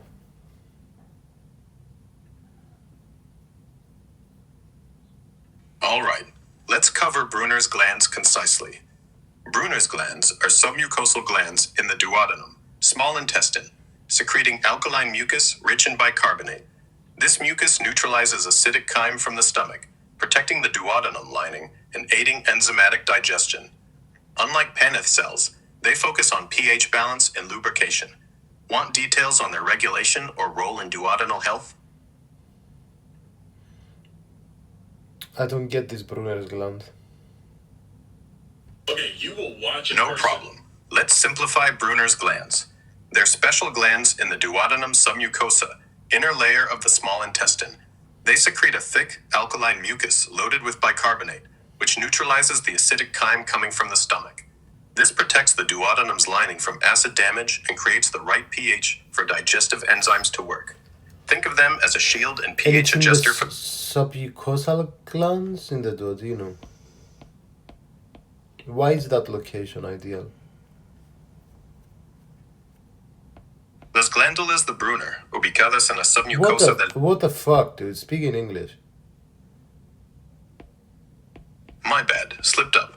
Brunner's glands in the duodenum submucosa secrete alkaline mucus with bicarbonate to neutralize acidic stomach chyme. Their location is ideal because the duodenum receives harsh acidic stomach first, so the mucus protects the duodenal wall and sets the right pH for digestion. Clear? Want more on their placement or function? That makes sense. Okay. Kinda, I guess. Sweet. Glad it clicked. Okay, can What's we talk next? a bit about intestinal stem cells? How they can differentiate into other enterocyte cells? Yeah, and how the harsh environment requires a rapid turnover of epithelial cells every week. All right. Let's dive into intestinal stem cells and their role in enterocyte differentiation and rapid epithelial turnover. Keeping it concise.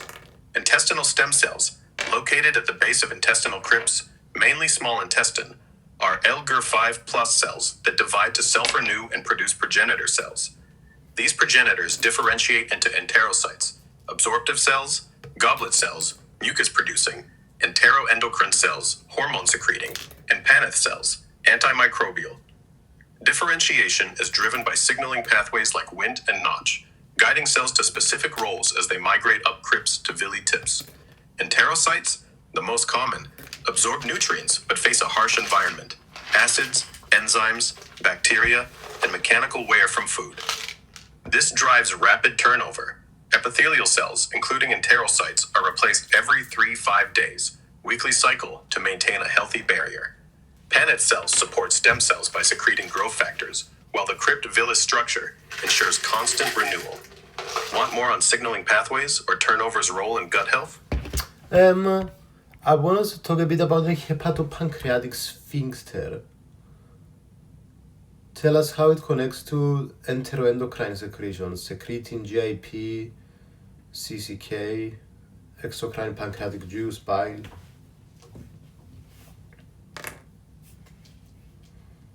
All right, let's tackle the hepatopancreatic sphincter and its link to enteroendocrine secretions, GIP, CCK, exocrine pancreatic juice, and bile. Keeping it concise.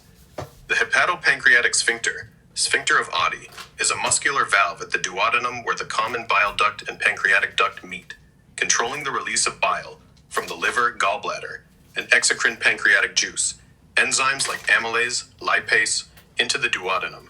Enteroendocrine cells in the duodenum secrete CKK, cholecystokinin, triggered by fats, proteins, relaxes the sphincter, contracts the gallbladder for bile release, and stimulates pancreatic enzyme secretion. GIP, glucose-dependent insulinotropic peptide, mainly boosts insulin for glucose control, has minimal direct effect on the sphincter but supports digestion. When food, especially fats or proteins, enters the duodenum, CCK signals the sphincter to open, allowing bile and pancreatic juice to flow, aiding fat and protein digestion. The sphincter's precise control prevents backflow and ensures timed release. Want more on sphincter regulation or CCK But why GIP's broader specifically roles? this sphincter, you know? Why not another sphincter?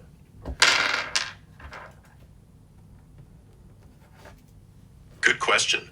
The hepatopancreatic sphincter, sphincter of Oddi, is specifically located at the junction of the common bile duct and pancreatic duct with the duodenum because it uniquely regulates the flow of bile and pancreatic juice, which are critical for fat and protein digestion. Unlike other sphincters, e.g. pyloric or anal, it's positioned to control these potent secretions, preventing constant or untimely release that could damage the duodenum with bile acids or enzymes. Its muscular structure, responsive to CCK from enteroendocrine cells, allows precise timing, opening only when fats or proteins are present, conserving bile and enzymes otherwise. No other sphincter handles this dual liver-pancreas output, making its location and role non-interchangeable.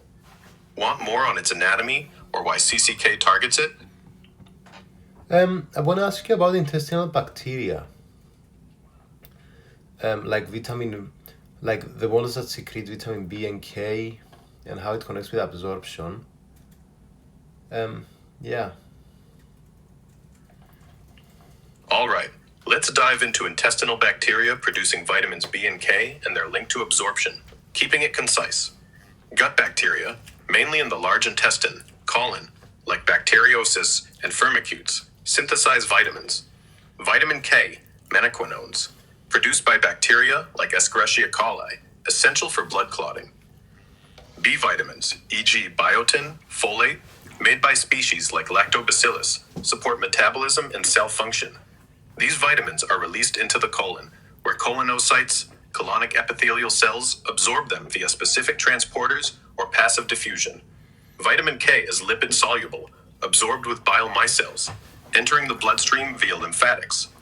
B vitamins. But how can bacteria secrete vitamins? I've never heard of this. No worries. Let's clear it up simply. Certain gut bacteria, like Bacteriosis, Escherichia coli, and Lactobacillus, living in your colon, naturally produce vitamins K and B, like folate, biotin, as part of their metabolism. They synthesize these vitamins in their cells, then release them into the colon's environment, either by secreting them or when bacteria die and break apart. Colonocytes, colonic cells, absorb these vitamins K via bile-mediated micelle transport, fat-soluble, B vitamins directly into blood, water-soluble. This boosts your vitamin levels, especially if diet's low. It's a symbiotic perk of hosting gut microbes. Clear now? Want more on specific bacteria or absorption details? It's kind of clearer. So let's talk a bit about how bacteria act on chyme and produce hydrogen, CO2, and methane gas too. All right, let's dive into how gut bacteria act on carbohydrates to produce hydrogen, CO2, and methane, keeping it concise. Gut bacteria, mainly in the colon, ferment undigested carbohydrates like resistant starch, fiber, that escape small intestine digestion. Anaerobic bacteria, e.g. Bacteriosis, Clostridia, break down these carbs via enzymes, producing short-chain fatty acids like acetate, butyrate, and gases. Hydrogen, H2, from fermentation pathways released as bacteria metabolize carbs. Carbon dioxide, CO2, a byproduct of carbohydrate breakdown and microbial respiration. Methane, CH4, produced by methanogenic archaea, e.g. Methanobrevibacter, using hydrogen and CO2, more common in some people.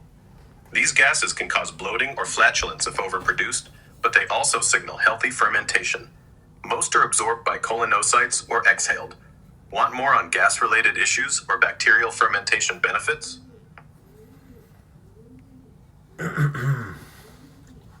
I want to ask you about the large intestine secretions. It's not that much, is it?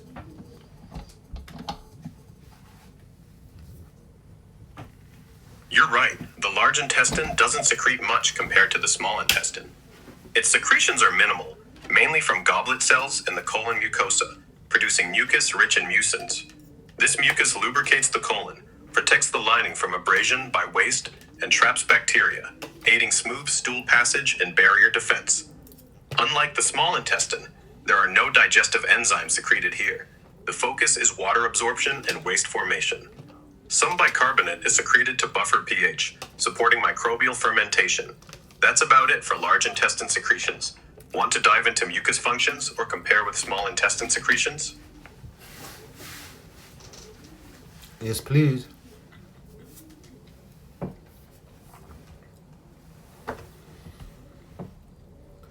All right, let's dig deeper into large intestine mucus functions and compare with small intestine secretions, keeping it concise.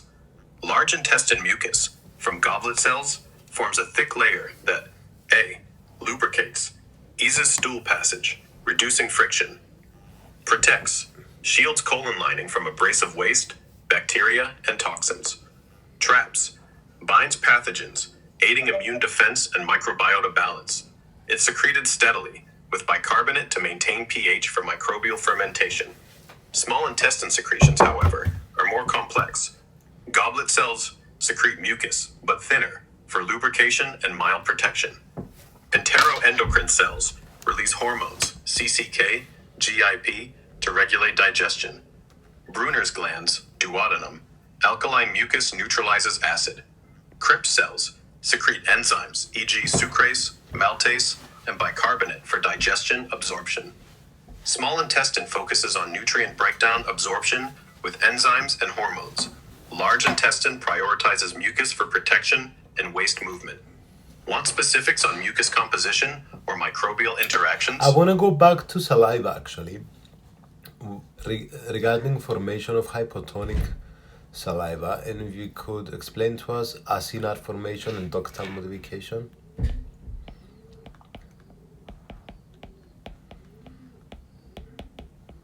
All right, let's swing back to saliva, focusing on how hypotonic saliva is formed, and explain acinar formation and ductal modification concisely. Saliva starts in the acinar cells of salivary glands, parotid, submandibular, sublingual, which are grape-like clusters producing isotonic saliva, same salt concentration as blood. Acinar cells secrete water, electrolytes, sodium, chloride, bicarbonate, and proteins, amylase, mucins, lysosomine, into tiny ducts. This is acinar formation, where saliva's base components are made, driven by neural signals, e.g., chewing triggers. As saliva flows through the duct system, intercalated to striated to main ducts, ductal cells modify it, reabsorb sodium and chloride, making saliva hypotonic, lower salt than blood. Secrete bicarbonate, boosting pH to protect teeth and aid digestion. Myoepithelial cells contract to push saliva out. The result is hypotonic saliva, ideal for lubrication, enzyme activity, and oral health. Parotid makes watery, amylase-rich saliva. Sublingual, mixed glands add more mucins. Clear? Want more on ductal cell mechanisms or I'm saliva's confused. hypotonic? So, in this acinar formation, chloride is actively pumped through the acinar cells into the acinus. Sodium flows through leaky tight junctions. Water follows from the cells in the leaky tight junction. And now we have isotonic. Why do we all this? I don't understand. And with ductal modification, I don't get it either.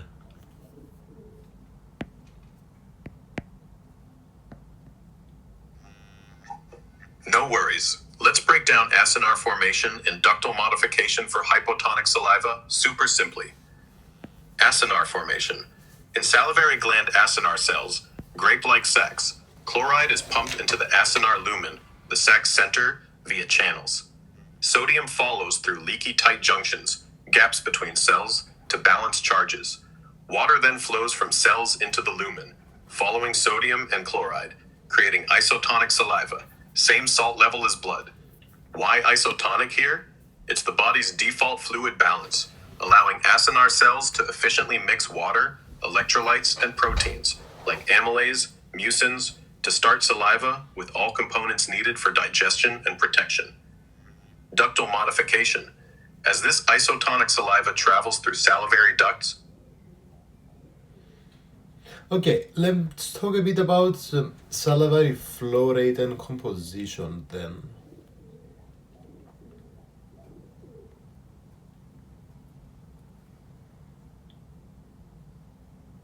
Shall we?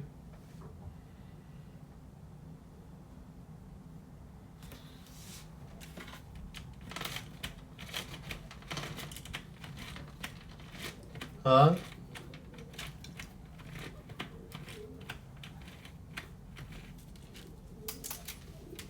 Grog?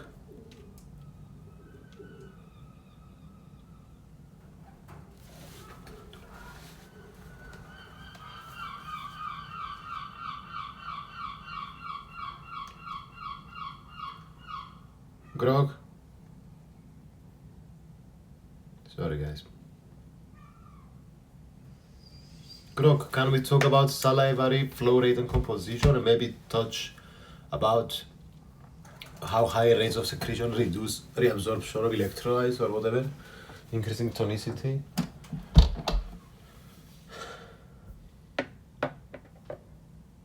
All right, let's dive into salivary chloride and composition, and how high secretion rates affect electrolyte reabsorption and tonicity, keeping it concise. Salive's composition starts in anar cells of salivary glands, parotid, submandibular, sublingual, producing isotonic sali, water, chloride, sodium, bicarbonate, amylase, mucins, and lysozyme. Chloride is key, pumped into the anar lumen via channels, pulling sodium through leaky junctions and water to follow, creating isotonic sali, same salt as blood. In ducts, cells normally reabsorb chloride and sodium, secreting bicarbonate, making sali hypotonic, less salty than blood for lubrication and tooth protection. At high secretion rates, e.g. intense chewing, or neurostimulation, saliva flows faster through ducts. Less time in ducts means less chloride and sodium reabsorption, so the sali stays closer to isotonic, saltier, higher tonicity. Bicarbonate secretion also rises, aiding acid buffering. This saltier saliva still works for digestion, but is less ideal for oral protection. Want more on chloride channels or flow rate impacts?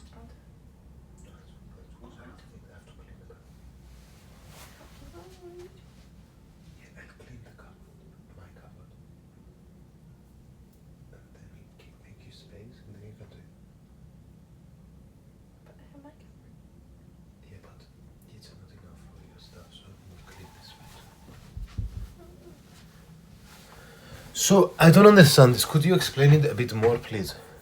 Maybe in a sentence or maybe 2-3 sentences just to kind of, get the message across. Explain about also with bicarbonate in terms of sodium, chloride, potassium. Sali starts isotonic in anar cells, where chloride is pumped in, sodium follows, and water makes it blood-like, with bicarbonate and potassium in small amounts. In ducts, cells reabsorb sodium and chloride, add bicarbonate, and keep potassium low, making saliva hypotonic for oral health. At high secretion rates, fast flow limits sodium chloride reabsorption, leaving more salts and bicarbonate, so saliva stays closer to isotonic, slightly saltier, but still functional. Want specifics on bicarbonate's buffering or ion channels? I don't get how it works, but maybe if we do like a small quiz together, maybe a small fire rapid quiz, you could kind of ask me questions, and through Socratic questioning I can understand it. Awesome. Let's do a rapid-fire quiz with Socratic questioning to nail down salary chloride, bicarbonate, and tonicity changes. I'll ask, you answer, and we'll unpack it together. Ready? 1. What's the main job of chloride in anar cells when saliva is first made? Think about what chloride does to start the process. Your turn. I don't know. No sweat. Let's figure it out. Chloride is pumped into the anar cell's lumen. Maybe give me 2 options and I'll choose one. Cool. Let's make it easier. Chloride is pumped into the anar lumen to A. Start pulling in sodium and water to form saliva, or B. Break down food directly. Which do you think is right? A, as in our lumen. Nice pick. You're right. Chloride is pumped into the anar lumen to pull in sodium and water, kickstarting isotonic saliva formation. Next question. When saliva moves through ducts, what do ductal cells do with chloride and sodium? A. Add more to make it saltier, or B. Reabsorb them to make it less salty. Go for it. One more time. Less salty or saltier? Are we talking about sodium cells? Sodium ions? Sorry. No rush. Let's clarify. We're talking sodium and chloride ions in saliva as it flows through ducts. Ductal cells mess with these ions. More salty. Whoops. Looks like you meant more salty, but slipped into Spanish. All right, you picked A. Ductal cells add more sodium and chloride, making saliva saltier. Actually, it's B. They reabsorb sodium and chloride, making saliva less salty, hypotonic. Which cells are these? Good catch. Let's clear it up. These are ductal cells in the salivary gland's ducts, not anar cells. They modify saliva by reabsorbing sodium and chloride ions, making it hypotonic, less salty. So when you say hypotonic, is it in respect to... So, hypertonic means that we have more concentration of that substance, yeah? You're on the right track. Let's clarify hypotonic and hypertonic quickly to keep the quiz flowing. Hypotonic means saliva has less salt, sodium, chloride than blood, so it's less concentrated. Hypertonic would mean more salt, more concentrated than blood. Okie dokie. So, let's talk a bit about the autonomic regulation of salivary secretions, shall we? All right, let's dive into autonomic regulation of salivary secretions, keeping it concise. Salivary glands, parotid, submandibular, sublingual, are controlled by the autonomic nervous system. A. Parasympathetic, via facial, via 7, and glossopharyngelic, IX nerves, triggers abundant, watery saliva rich in enzymes, amylase.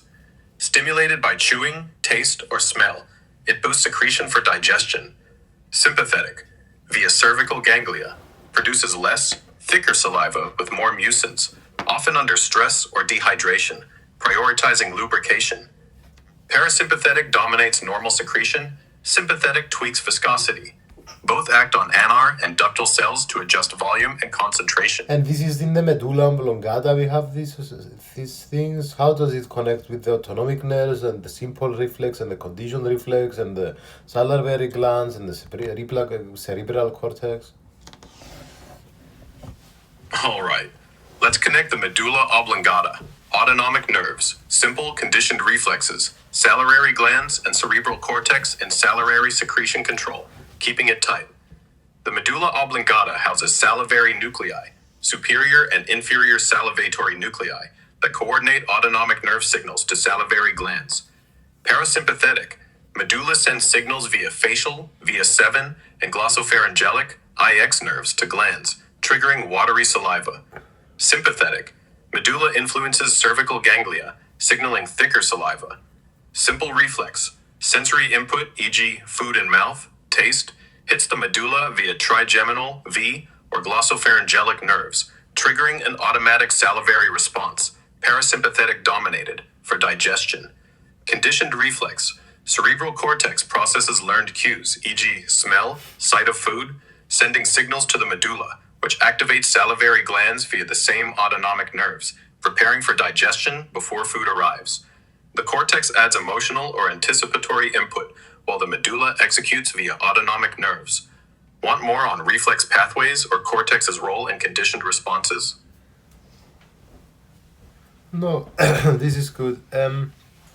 So, let's talk a bit about the parasympathetic and sympathetic innervation regarding this. Let's connect it to submandibular ganglion, superior cervical ganglion, and otic ganglion. All right, let's focus on parasympathetic innervation of salivary glands and connect it to the submandibular, otic, and superior cervical ganglia, keeping it concise. Parasympathetic nerves, driven by the medulla's salivary nuclei, stimulate watery saliva production. Submandibular gland, facial nerve, via 7, carries parasympathetic signals to the submandibular ganglion, near the gland.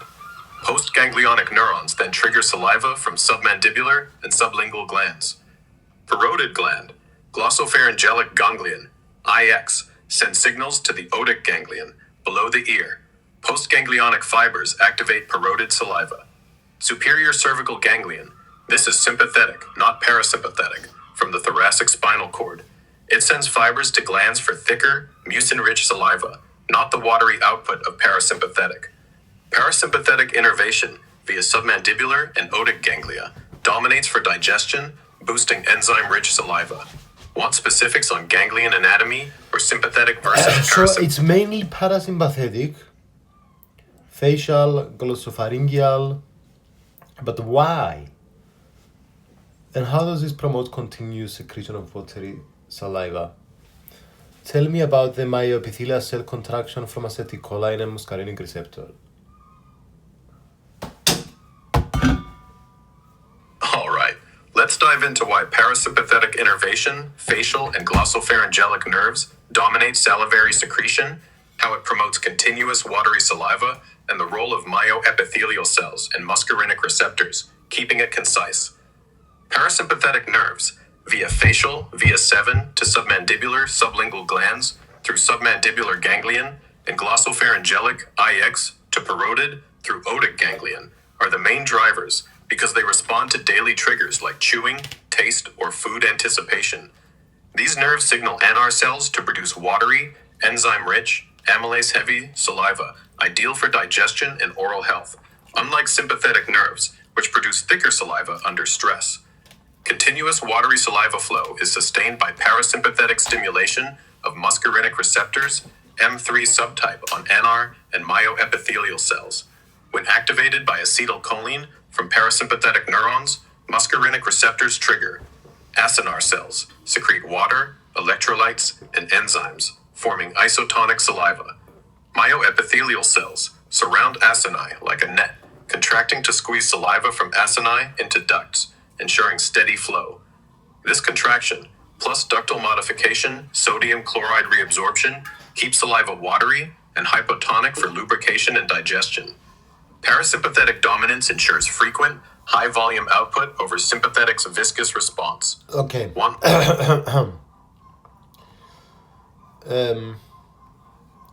Fair enough. I still don't understand if you could tell me in a sentence why parasympathetic is more than sympathetic.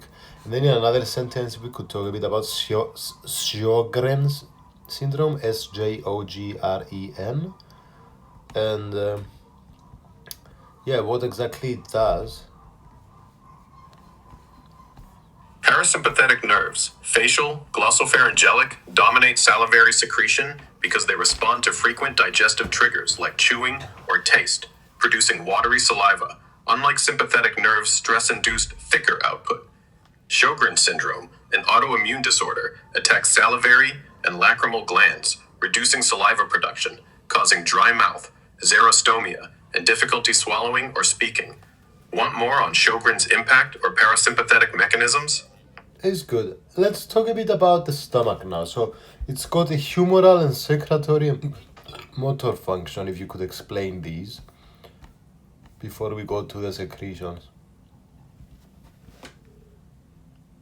All right, let's dive into the stomach's humoral and secretory motor functions before hitting secretions, keeping it concise. Humoral function. The stomach releases hormones via enteroendocrine cells like gastrin, which stimulates acid secretion, and somatostatin, which inhibits it, regulating digestion and coordinating with other GI organs. Secretory motor function. The stomach's muscles, 3 layers, longitudinal, circular, oblique, churn and mix food with secretions, acid, enzymes, via peristalsis, turning it into chyme, while motor activity controls gastric emptying into the duodenum. These functions prep food chemically and physically. Want more on hormone roles or motor mechanics before secretions? So what does humoral mean? And then let's talk a bit about gastric pit and gastric gland to understand anatomy, location of secretions. And then let's start talking about also the antrum and the fundus. And then we go to the secretion. All right, let's clarify humoral, then cover gastric pit gland anatomy, secretion locations, antrum, fundus, and move to secretions, keeping it concise. Humoral means the stomach's endocrine role, releasing hormones like gastrin, stimulates acid, and somatostatin, inhibits acid, into the blood to regulate digestion, not local secretions. Gastric pits are shallow invaginations in the stomach mucosa, leading to gastric glands, tubular structures in the mucosa that house secretory cells. Locations: fundus and body, upper, middle stomach. Glands contain parietal cells, secrete hydrochloric acid, chief cells secrete pepsinogen, and mucus cells protect mucosa. Antrum, lower stomach. Glands have more mucus cells, and G cells secrete gastrin, less acid enzyme secretion. The fundus, the upper dome, stores food and gas with strong acid enzyme output. The antrum, near the pylorus, grinds chyme and regulates emptying, focusing on hormonal, gastrin, and protective mucus secretion. Now, gastric secretions. Hydrochloric acid, parietal cells, fundus, body, kills pathogens, activates pepsin. Pepsinogen, chief cells, fundus, body, converts to pepsin for protein digestion. Mucus, mucus cells, all regions, especially antrum, shields mucosa from acid enzyme damage. Gastrin, G cells, antrum, stimulates acid and motility. Want specifics on secretion regulation or dive deeper into one region's role?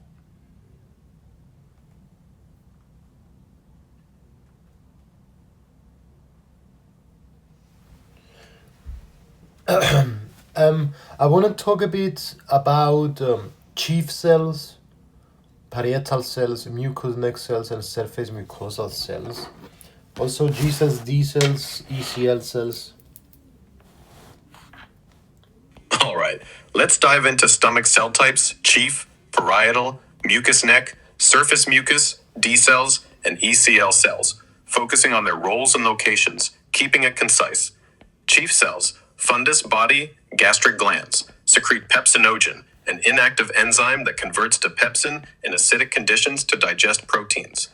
Parietal cells, fundus body, gastric glands, release hydrochloric acid, HCl, to kill pathogens, activate pepsin, and denature proteins. Also secrete intrinsic factor for vitamin B12 absorption.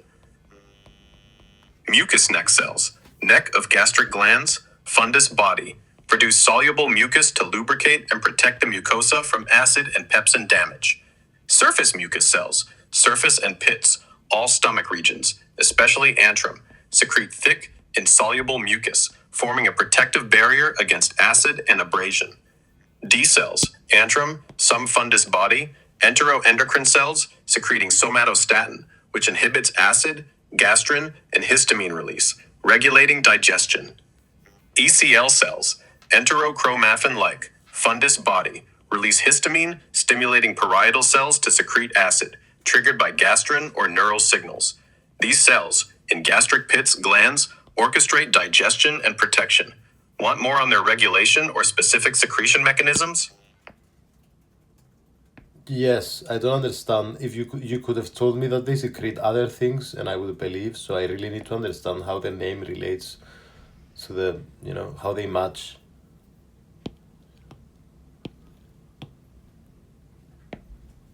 All right, let's clarify how the names of these stomach cells, chief, parietal, mucous neck, surface mucus, D cells, and ECL cells relate to their functions or structure, making it clear why they secrete what they do, keeping it concise.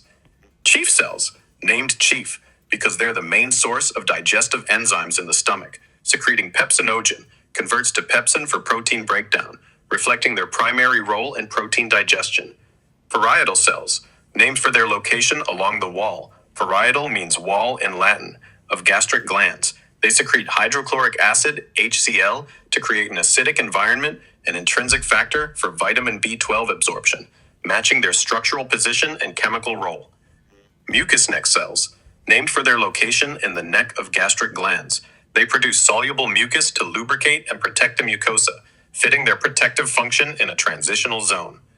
Surface mucus cells, named for their surface position lining the stomach mucosa and pits, they secrete thick, insoluble mucus to shield against acid and abrasion, aligning with their barrier role.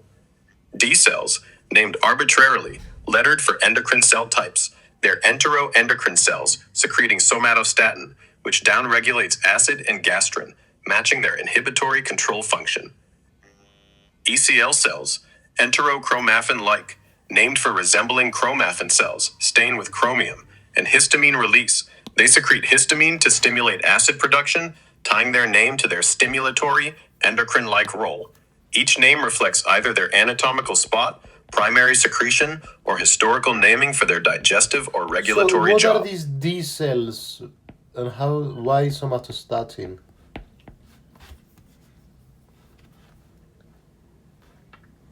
All right, let's zoom in on D cells and why they secrete somatostatin, keeping it concise. D cells are enteroendocrine cells in the stomach mucosa, mostly in the antrum, but some in the fundus body, named D as part of a lettering system for endocrine cell types, not structural. They secrete somatostatin, a hormone that inhibits secretion of acid from parietal cells, gastrin from G cells, and histamine from ECL cells, acting like a brake to prevent overdigestion or excessive acid damage. Why somatostatin? It's a broad regulator, responding to high acid or food in the stomach to fine-tune digestion, protect the mucosa, and coordinate with the duodenum's needs. D cells sense luminal pH or peptides via receptors, releasing somatostatin into blood or locally to calm gastric activity. Want more on somatostatin's mechanism or D cell triggers? I wanna ask about these cells one more time. I don't get the name. And also about ECL cells and histamine.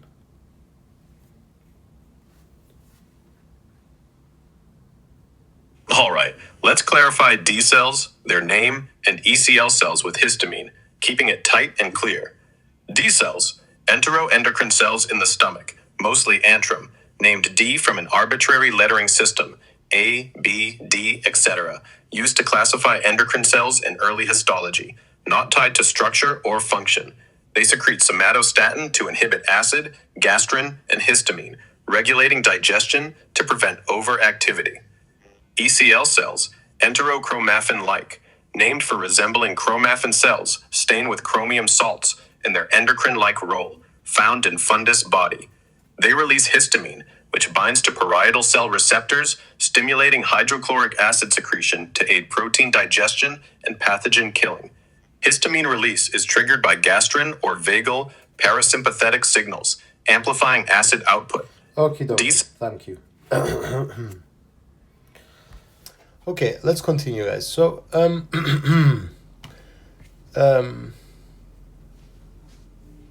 let's talk a bit about gastric juice grog. So, explain to me a bit about hydrochloric acid, about gastric juice, about mucin, pepsinogen, gastric lipase. How do they work in a system? Intrinsic factor.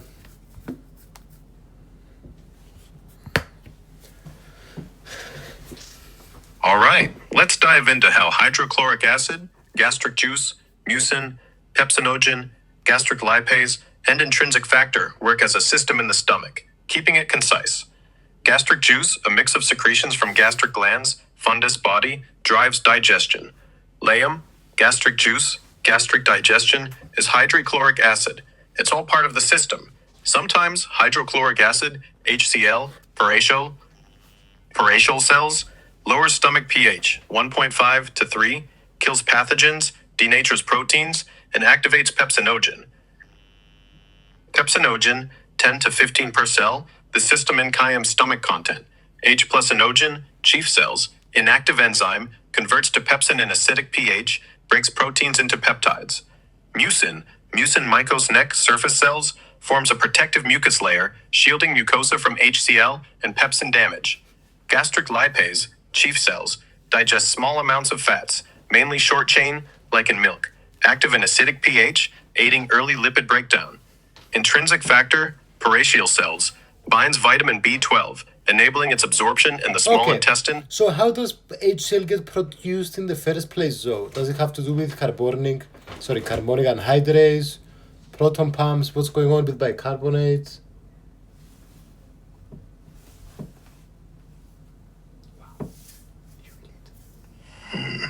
All right, let's break down how hydrochloric acid, HCl, is produced in parietal cells, focusing on carbonic anhydrase, proton pumps, and bicarbonate, keeping it concise.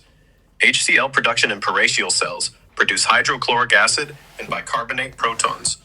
HCl production in parietal cells, fundus body, starts with 1.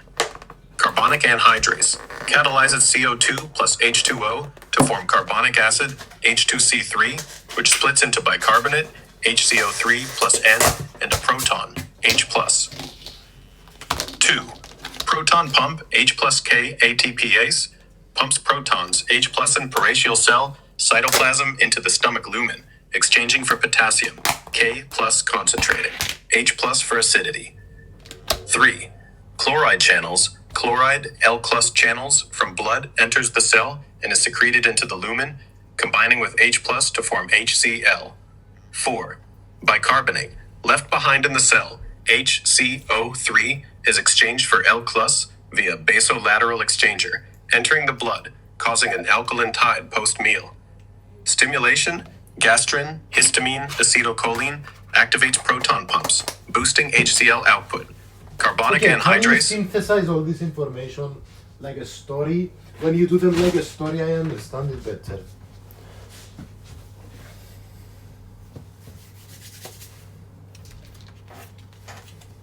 All right, let's weave a story about how hydrochloric acid, HCl, is made in the stomach's peritoneal cells, starring carbonic anhydrase, proton pumps, and bicarbonate, keeping it concise and vivid. Picture a bustling factory in a peritoneal cell deep in the stomach's gastric glands. The boss, gastrin, joined by histamine and acetylcholine, shouts, "Time to make acid for digestion." The factory hums to life. First, the clever chemist, carbonic anhydrase, grabs carbon dioxide, CO2, from the cell's air, and water, H2O, from its pipes, mixing them into carbonic acid, H2C3. This fizzes apart into a proton, H+, the acid's punch, and bicarbonate, HCO3 plus N, a calm sidekick. The proton is the star, but it needs a partner. Enter the mighty proton pump, a high-tech conveyor belt, H plus K plus ATPase, on the cell's outer wall, facing the stomach lumen. It grabs the proton and flings it out, swapping it for potassium, K plus, to keep things balanced, like a bouncer at a club. But protons alone aren't enough for HCl. Chloride, Cl, the proton's dance partner, slips into the cell from the blood through special gates. It then glides through chloride channels into the lumen, where it joins H plus to form HCl, Okay. the stomach's fiery dragon, So, ready to kill. let's remember, let's keep answers a bit shorter so we can have a nice back and forth. Okay, let's talk a bit about the regulation of gastric acid secretions in a couple of sentences. Make it nice and simple for us. Gastrin, histamine, and acetylcholine signal peritoneal cells to pump out hydrochloric acid, HCl, via proton pumps, ramping up digestion. Somatostatin from D cells dials it back to prevent excess acid, keeping the stomach balanced. Want more on one regulator's role?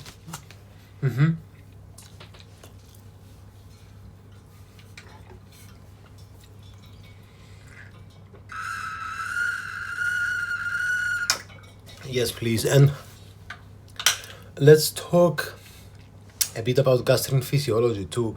How gastrin secretion is triggered by specific peptides in response to vagal nerve stimulation.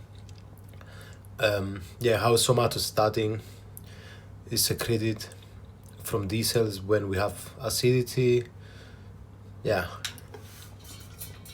Gastrin, released by G cells in the antrum, is triggered by specific peptides, like amino acids in food and vagal nerve stimulation via acetylcholine, boosting HCl secretion by peritoneal cells through histamine release from ECL cells. Somatostatin, secreted by D cells when stomach acidity rises or food is present, inhibits gastrin, histamine, and HCl to prevent overacidification. Want details on vagal pathways or somatostatin's feedback loop? I want to ask you about the phases of gastric secretion. So we have cephalic phase, gastric phase, intestinal phase. Can you explain this further?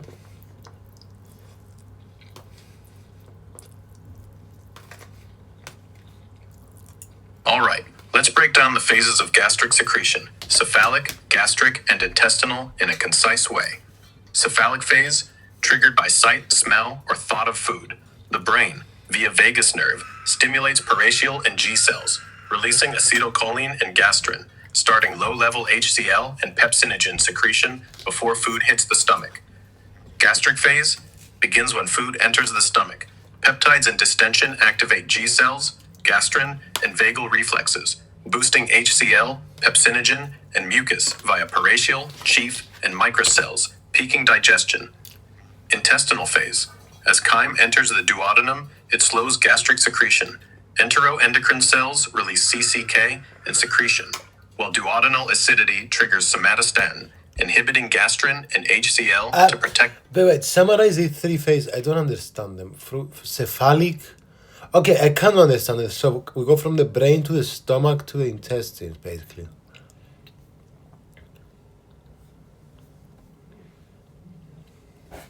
Exactly, you got the flow. Cephalic phase, brain, vagus nerve, signals stomach to start acid and enzyme secretion from seeing or smelling food.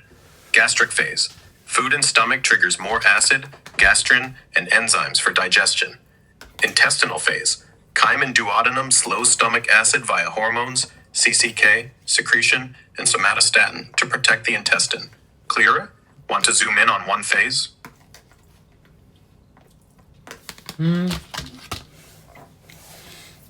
I want to talk a bit about gastric mucosal resistance now. All right, let's dive into gastric mucosal resistance, keeping it short.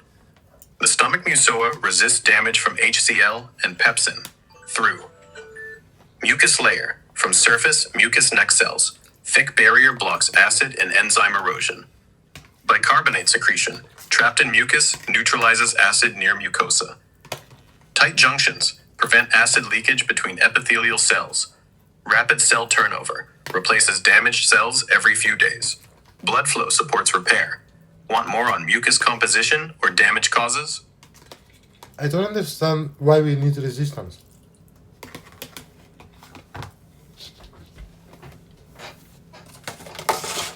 Fair question. The stomach produces hydrochloric acid, HCl, and pepsin, which are super harsh to break down food, but they could also damage the stomach's own lining. Gastric mucosal resistance, mucus, bicarbonate, tight junctions, and rapid cell turnover protects the mucosa from being eroded or ulcerated by this acid and enzyme combo, keeping the stomach healthy. Clear now? Want details on one protective mechanism? I don't get this. So, we have this viscous mucus barrier secreted from the surface mucous glands. We have bicarbonate secreted by the epithelial cells. And we have the apical membrane being impermeable to protons. So why all this? Why? All right, let's simplify why the stomach needs this multi-layered defense. Viscous mucus, bicarbonate, and proton impermeable lipid membranes. The stomach's hydrochloric acid, HCl, and pepsin are like a corrosive soup that digests food, but could eat through its own lining, causing ulcers or bleeding. The viscous mucus from surface mucous cells acts like a sticky shield, physically blocking acid and pepsin from touching the mucosa. Bicarbonate, secreted by epithelial cells, sits in this mucus, neutralizing any acid that sneaks through, like a fire extinguisher. The lipid membranes of epithelial cells, with tight junctions, are proton impermeable, stopping acid from leaking into or between cells. Together, these layers ensure the stomach doesn't digest itself. Clear? Want to focus on one layer, like mucus details? I want to ask you about acute gastritis, how it relates to NSAIDs, and the inflammation of gastric mucosa. Yeah. The symptoms, the treatment. All right, let's dive into acute gastritis. It's linked to NSAIDs, gastric mucosa inflammation, symptoms, and treatment, keeping it concise. Acute gastritis is sudden inflammation of the gastric mucosa, often triggered by NSAIDs like ibuprofen that inhibit prostaglandins, which normally boost mucus and bicarbonate production.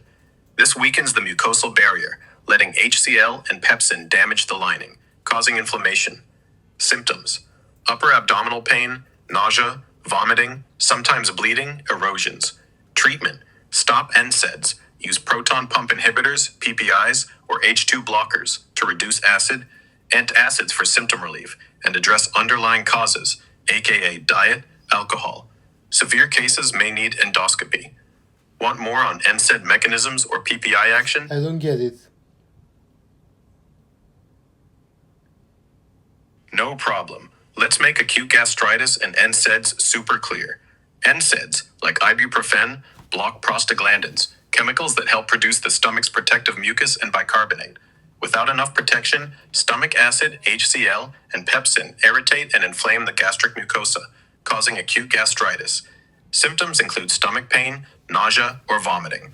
Treatment involves stopping NSAIDs, using acid-reducing meds like proton pump inhibitors, and soothing the stomach with antacids. Got it?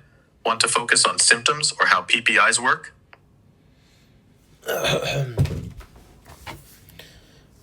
I want to ask you about autoimmune gastritis. All right, let's cover autoimmune gastritis concisely. Autoimmune gastritis is a chronic condition where the immune system attacks the stomach's parietal cells in the fundus body, reducing hydrochloric acid and intrinsic factor production.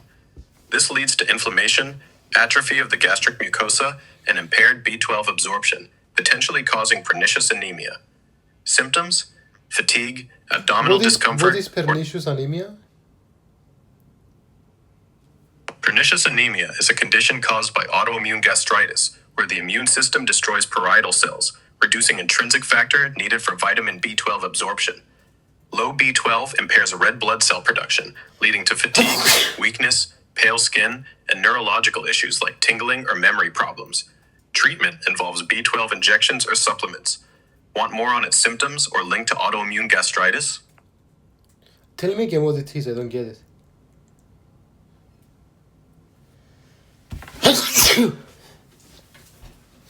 Please. All right, let's simplify pernicious anemia.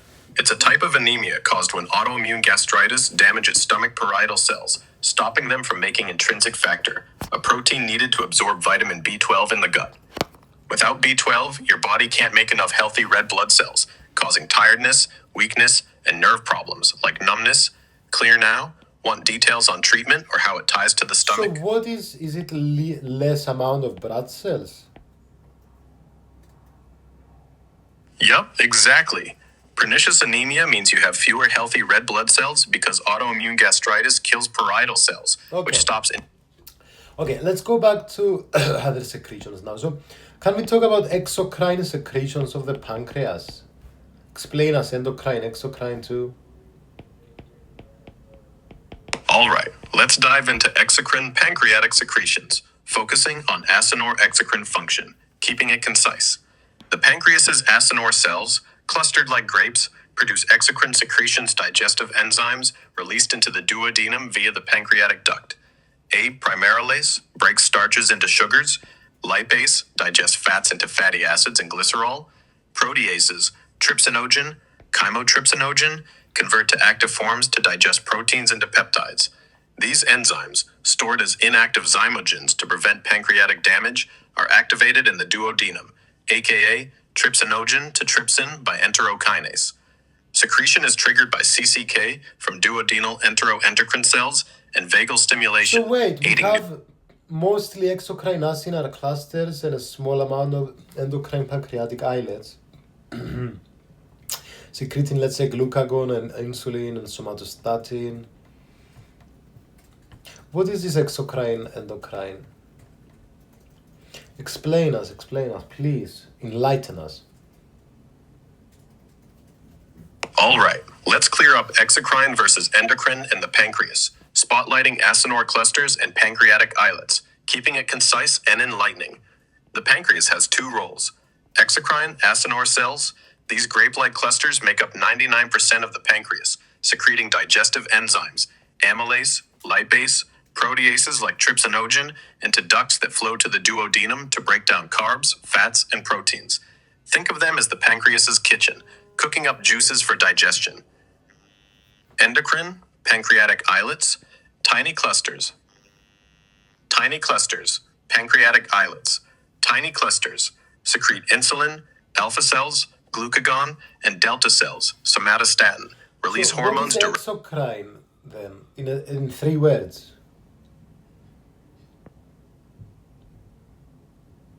secretes enzymes to ducts. Want more on exocrine Yeah, function? but I don't get exocrine, endocrine. What's the difference in a few words?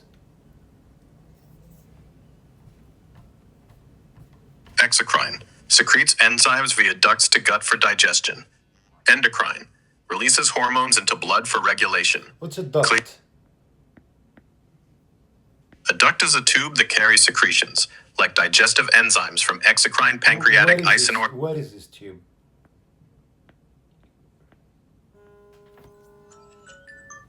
The pancreatic duct is a tube running through the pancreas, starting from the acinore cells, where exocrine enzymes like amylase and lipase are made, and merging with the common bile duct to deliver these digestive enzymes into the duodenum, first part of the small intestine. Okay. Let's talk a bit more about the exocrine pancreas. And so we have acetylcholine triggering and CCK, and we have bicarbonate, sodium, we have secretin. Can you put all these in a nice system for us? All right, let's organize the exocrine pancreas system, tying in acetylcholine, CCK, bicarbonate, and sodium, keeping it concise and clear. The exocrine pancreas, via acinar and ductal cells, secretes digestive enzymes and alkaline fluid into the duodenum. Acinar cells, triggered by CCK from duodenal enteroendocrine cells sensing fats, proteins, and acetylcholine from vagal parasympathetic nerves, secrete enzymes, amylase, starches, lipase, fats, proteases, trypsinogen, chymotrypsinogen for proteins as inactive zymogens to prevent pancreatic damage. Ductal cells, stimulated by secretin from duodenum sensing acid, secrete bicarbonate and sodium-rich fluid to neutralize acidic chyme, creating optimal pH for enzyme activity. How it works together. Food in the duodenum releases CCK, boosting enzyme output, and secretin, increasing bicarbonate sodium secretion. Acetylcholine amplifies both via neural signals, aka e.g., chewing. The pancreatic duct delivers this mix, controlled by the hepatopancreatic sphincter to digest nutrients and protect the duodenum. Okay, can we talk a bit about pancreatic enzymes like amylase, lipases, nucleases, proteolytic enzymes, trypsin inhibitor?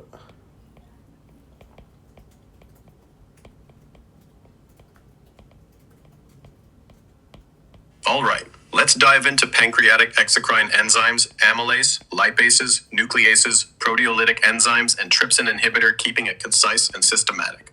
The pancreas's acinar cells secrete amylase, breaks starches into sugars, maltoses, glucose in the duodenum. Lipases, pancreatic lipase, hydrolysis triglycerides into fatty acids and glycerol, aided by cholipase and bile. Nucleases, degrade DNA, RNA into nucleotides for absorption. Proteolytic enzymes, trypsinogen, chymotrypsinogen, carboxypeptases, inactive zymogens, activated in duodenum, trypsinogen to trypsin by enterokinase to cleave proteins into peptides, amino acids. Trypsin inhibitor, protein preventing premature trypsin activation in pancreas, protecting against self-digestion. Triggered by CCK and acetylcholine, these enzymes flow via the pancreatic duct to digest carbs, fats, proteins, and nucleic acids. Ductal bicarbonate, secretin-driven, optimizes pH. Want specifics on activation or digestive issues? I want to understand proteolytic enzymes and trypsin inhibitors a bit more. Okay, proteolytic enzymes I understand, but what's the point of inhibiting trypsin? All right, let's clarify proteolytic enzymes and trypsin inhibitor, focusing on why inhibiting trypsin matters, keeping it concise. Proteolytic enzymes, like trypsinogen, chymotrypsinogen, and carboxypeptases, are secreted by pancreatic acinar cells as inactive zymogens. In the duodenum, trypsinogen is activated to trypsin by enterokinase, which then activates other proteases to break proteins into peptides, amino acids for absorption. Trypsin inhibitor, a pancreatic protein, blocks any premature trypsin activation inside the pancreas or ducts. Why inhibit trypsin? If trypsin activates early, it can digest pancreatic tissue, causing pancreatitis, inflammation, or damage. The inhibitor acts like a safety lock, ensuring proteases only work in the duodenum, protecting the pancreas. Clear? Want more on pancreatitis risks or zymogen activation? Oh, good. Okay, so let's talk a bit about the activation of proteolytic enzymes. Yes, let's talk about them being inactive. Precursors, zymogens, where do they get the name? And then how do they relate to enterokinase enzyme and hexapeptides, trypsin, trypsinogen? What's going on? Put this in a puzzle together for us. Whoa, looks like you started in Arabic, then swung back to English. I'll stick to English as you ask, no worries. Let's piece together the activation of proteolytic enzymes, focusing on zymogens, enterokinase, hexapeptides, trypsin, and trypsinogen, like a puzzle, keeping it concise. Pancreatic anar cells release proteolytic enzymes as inactive zymogens, trypsinogen, chymotrypsinogen, to avoid self-digestion. In the duodenum, enterokinase, an enzyme on the duodenal mucosa, cleaves trypsinogen at a specific hexapeptide sequence, 6 amino acid segment, activating it into trypsin. Trypsin then activates other zymogens, chymotrypsinogen to chymotrypsin, procarboxypedases to carboxypedases. These enzymes chop proteins into peptides and amino acids for absorption. The hexapeptide site on trypsinogen is like a lock that enterokinase's key fits, ensuring activation happens only in the gut, not the pancreas.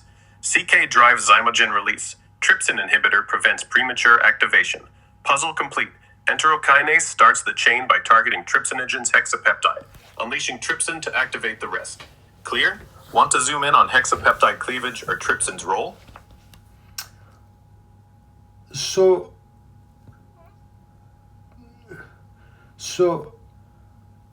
enterokinase enzyme cleaves hexapeptide to form active trypsin from trypsinogen. Trypsin cleaves and activates other proteolytic enzymes, and we have proteolytic enzymes produce as inactive precursors called zymogens. Dude, you could have switched around these names and I would have believed you. This is so arbitrary to me. Haha, I feel you. The names can seem arbitrary. Let's make sense of why enterokinase, hexapeptide, trypsin, and zymogens are named and work this way, keeping it short. Proteolytic enzymes start as inactive zymogens, like trypsinogen, to safely store them in the pancreas, preventing tissue damage.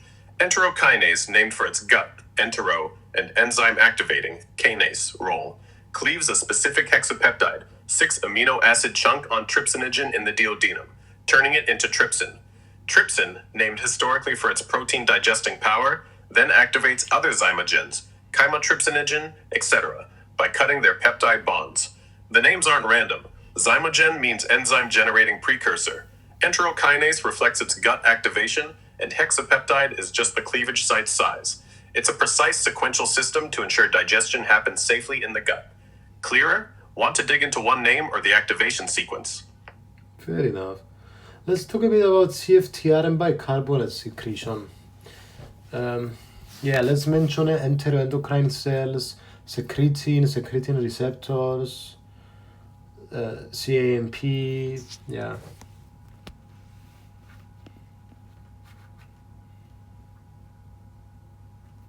Alright, let's dive into CFTR and bicarbonate secretion in the pancreas, tying in enteroendocrine cells, secretion, secreting receptors, and CAMP, keeping it concise. The exocrine pancreas's ductal cells secrete bicarbonate, HCO3- to neutralize acidic chyme in the duodenum. Here's the system. Enteroendocrine cells in the duodenum release secretion when acidic chyme, pH -4.5, arrives.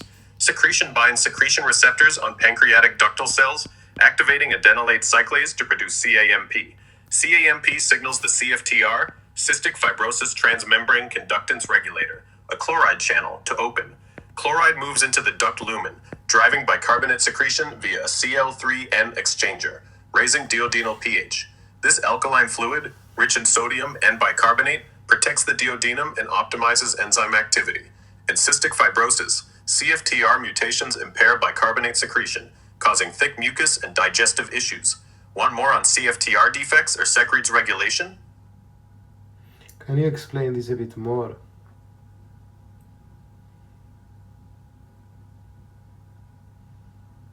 Sure. Let's simplify CFTR and bicarbonate secretion, connecting enteroendocrine cells, secretion, secreting receptors, and CAMP.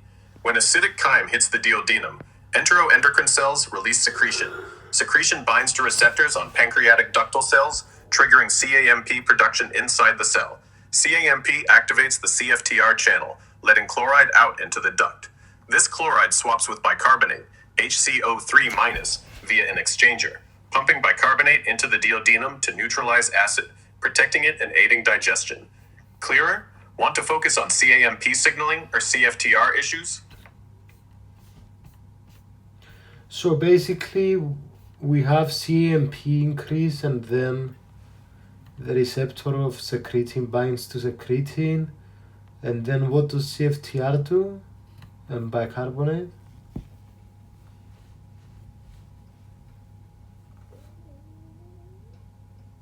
Exactly. Let's break it down tight.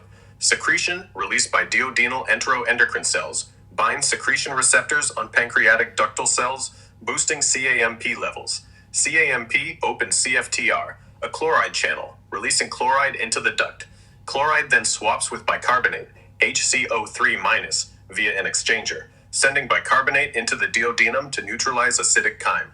CFTR is the gatekeeper for this chloride bicarbonate exchange. Clear? Want more on bicarbonate's role or CFTR mutations? I don't get what this CFTR is.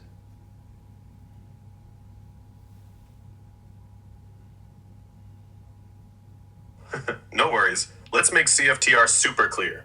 CFTR, cystic fibrosis transmembrane conductance regulator, is a protein channel in pancreatic ductal cell membranes. When secretion triggers CAMP, CFTR opens, letting chloride ions flow out into the pancreatic duct. This chloride swaps with bicarbonate, releasing bicarbonate into the duodenum to neutralize acid. Think of CFTR as a gate that controls the chloride bicarbonate exchange for digestion. Got it? Want to dive into its role in cystic fibrosis or bicarbonate effects? Let's talk a bit about bile, to be honest. So it's made by hepatocytes? I thought it was made by cholesterol. And it's secreted via a common hepatic duct.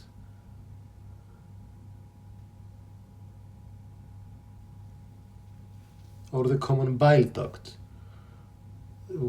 When is each?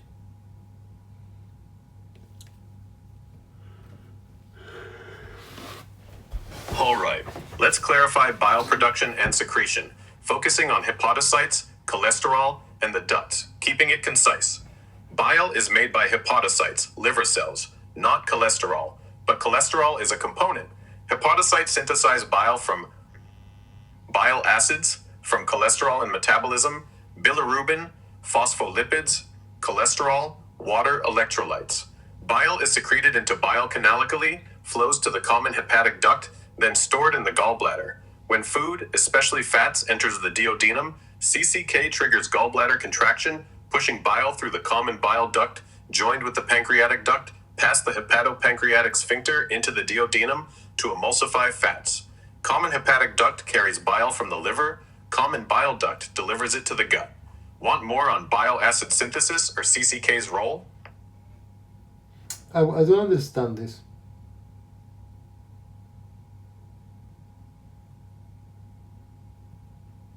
No problem. Let's simplify bile production and secretion.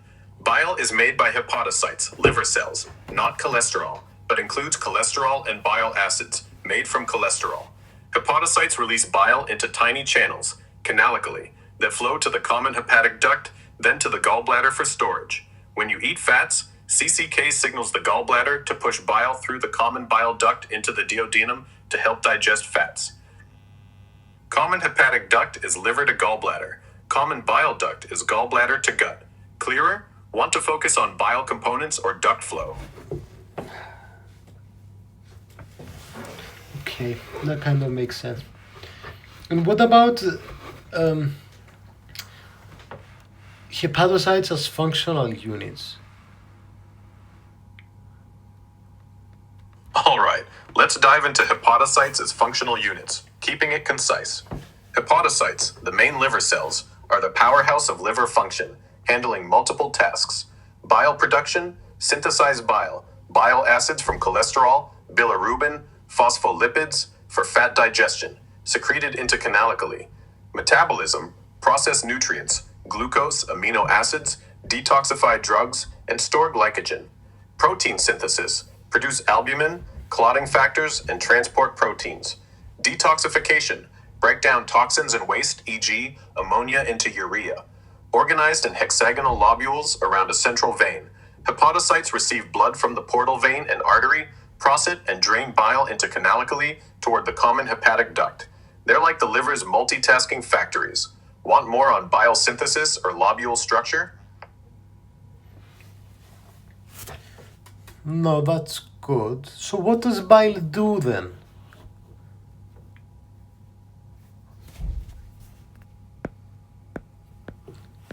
Bile, made by hepatocytes, emulsifies fats in the duodenum, breaking large fat globules into tiny droplets, so pancreatic lipase can digest them into fatty acids for absorption.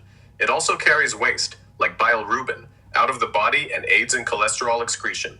Want more on emulsification or bile's waste role?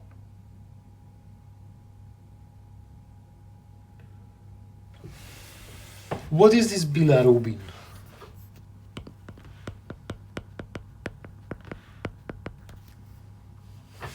Bilirubin is a yellow pigment in bile, formed from the breakdown of old red blood cells in the liver. Hepatocytes process it, adding it to bile for excretion via the gut, giving stool its color. Excess can cause jaundice if not cleared. Want more on bilirubin metabolism or jaundice? Yes.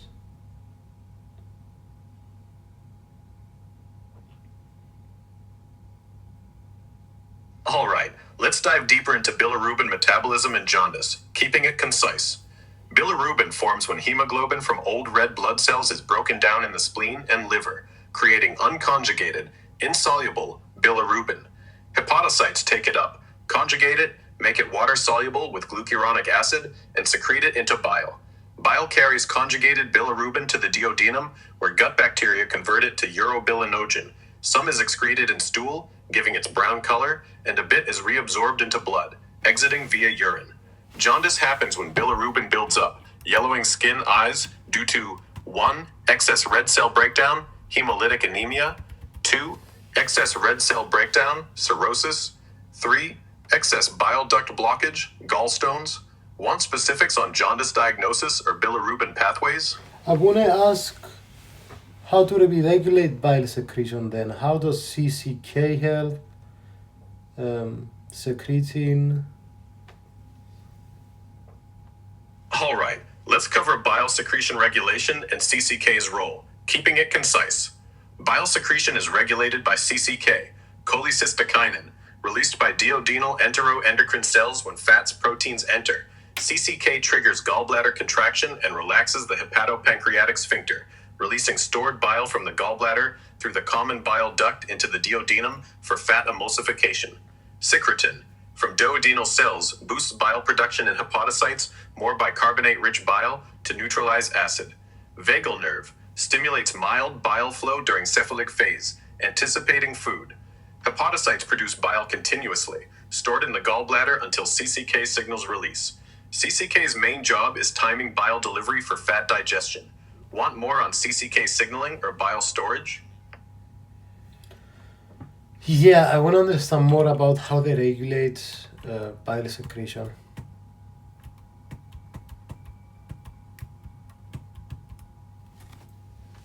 All right, let's clarify bile secretion regulation, focusing on key players, keeping it tight. Hepatocytes produce bile constantly, stored in the gallbladder. Regulation happens via CCK, cholecystokinin. Duodenal enteroendocrine cells sense fats proteins, release CCK, which contracts the gallbladder and opens the hepatopancreatic sphincter, pushing bile through the common bile duct to emulsify fats in the duodenum.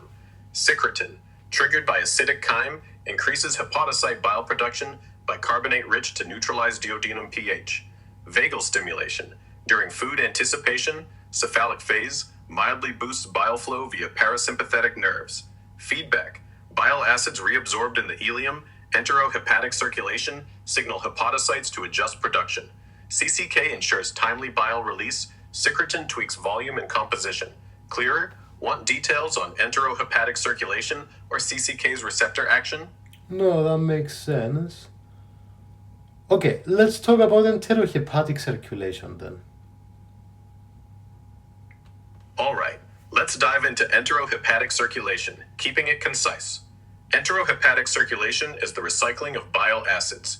Hepatocytes synthesize bile acids from cholesterol, secrete them into bile, and release them via the common bile duct into the duodenum.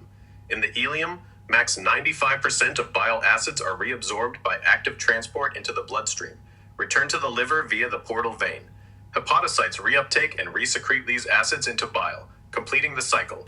This conserves bile acids, regulates cholesterol, and maintains efficient fat digestion.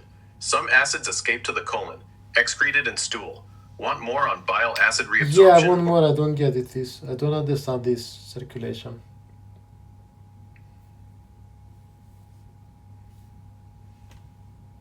No worries. Let's make enterohepatic circulation crystal clear, keeping it simple. Imagine bile acids as reusable tools made by liver cells, hepatocytes, from cholesterol. They're sent through bile into the duodenum to help digest fats. Instead of being lost, about 95% of these acids are sucked back up in the ileum, end of small intestine, into the blood, like a vacuum cleaner. The blood carries them back to the liver via the portal vein, where hepatocytes grab them and pump them back into bile for reuse. This recycling saves energy, keeps fat digestion steady, and controls cholesterol levels. A small bit escapes into stool. Got it now? Want to focus on the ileum's role or cholesterol regulation? Not so good. Let's talk a bit about bilirubin then. Awesome. Glad that clicked. Let's dive back into bilirubin. Yeah, I want to understand. So hemoglobin from old red blood cells is converting to bilirubin and then it goes to the liver bound to albumin?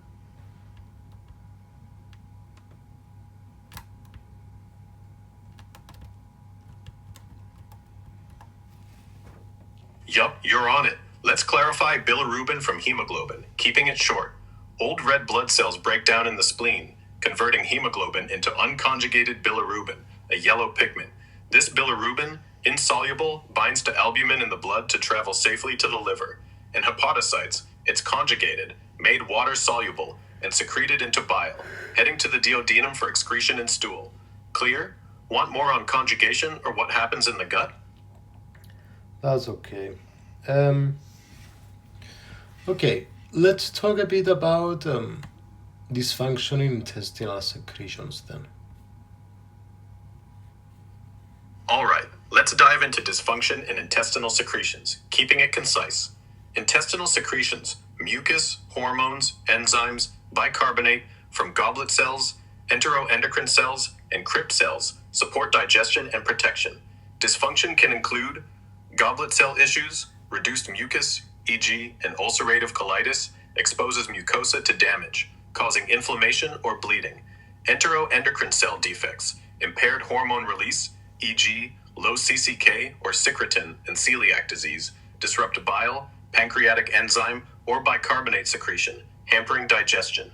Crypt cell problems, decreased enzyme, e.g., lactase or bicarbonate output, e.g., in infections, leads to malabsorption or pH imbalance. Causes range from inflammation, infections, or autoimmune disorders to genetic issues. Symptoms, diarrhea, malabsorption, pain. Treatment targets the cause, e.g., anti-inflammatories, diet changes. Want specifics on a condition like celiac or Let's talk about gallbladder dysfunction too, like how does excessive cholesterol have effects?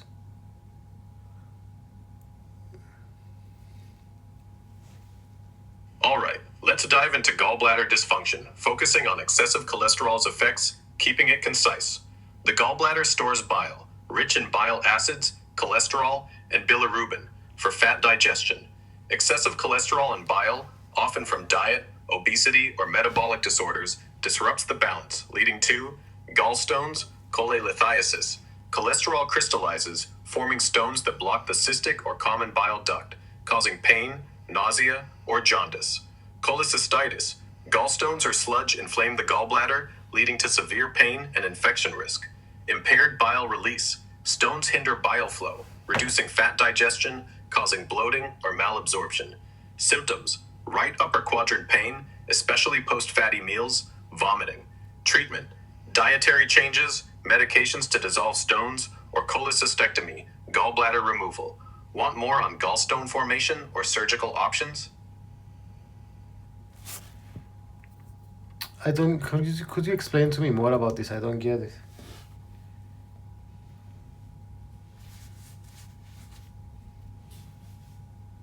No problem. Let's simplify gallbladder dysfunction and excessive cholesterol's role. The gallbladder stores bile, which normally balances cholesterol, bile acids, and bilirubin to digest fats. Too much cholesterol from high-fat diets, obesity, or liver issues makes bile supersaturated, causing gallstones, cholesterol clumps into hard stones, blocking ducts, leading to sharp pain or jaundice. Inflammation, cholecystitis, stones irritate the gallbladder, causing pain and possible infection. Poor fat digestion, Blocked bile flow reduces fat breakdown, leading to bloating or diarrhea. Think of it like a clogged pipe stopping the flow. Symptoms: pain after eating fatty foods, nausea. Treatment: diet fixes, stone dissolving drugs, or gallbladder removal. Clearer? Want to focus on gallstone causes or symptoms?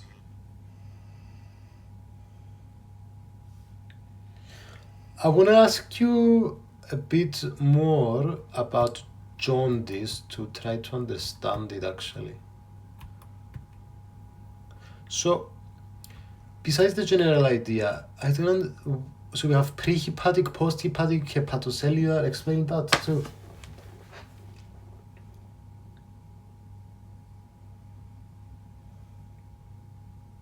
All right, let's clarify jaundice and break down prehepatic, hepatic, and posthepatic types, keeping it concise and clear. Jaundice is yellowing of skin, eyes from bilirubin buildup when red blood cells break down and the liver can't process or excrete it properly. Here's how it splits. Prehepatic jaundice: too much bilirubin from excessive red blood cell breakdown, e.g., hemolytic anemia, sickle cell disease, overwhelms the liver's ability to conjugate it. Unconjugated bilirubin piles up in blood. Hepatic jaundice: liver dysfunction, e.g., hepatitis, cirrhosis, autoimmune gastritis, impairs hepatocytes' ability to conjugate or secrete bilirubin, causing mixed unconjugated, conjugated bilirubin buildup. Posthepatic jaundice: blocked bile ducts, e.g., gallstones, tumors, stop conjugated bilirubin from leaving the liver, backing it up into blood, often with pale stools and dark urine. Symptoms: yellow skin, eyes, fatigue, itching. Specific causes dictate treatment, e.g., manage hemolysis, treat liver disease, remove obstructions. Want more on diagnosing these or treatment details?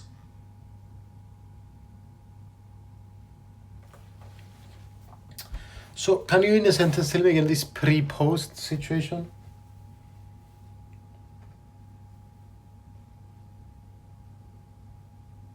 Prehepatic jaundice comes from excessive red blood cell breakdown flooding the liver with bilirubin. Hepatic jaundice is liver dysfunction, failing to process bilirubin. Posthepatic jaundice is blocked bile ducts, stopping bilirubin excretion. Want more on one type or bilirubin tests? Okay, guys, thank you for watching.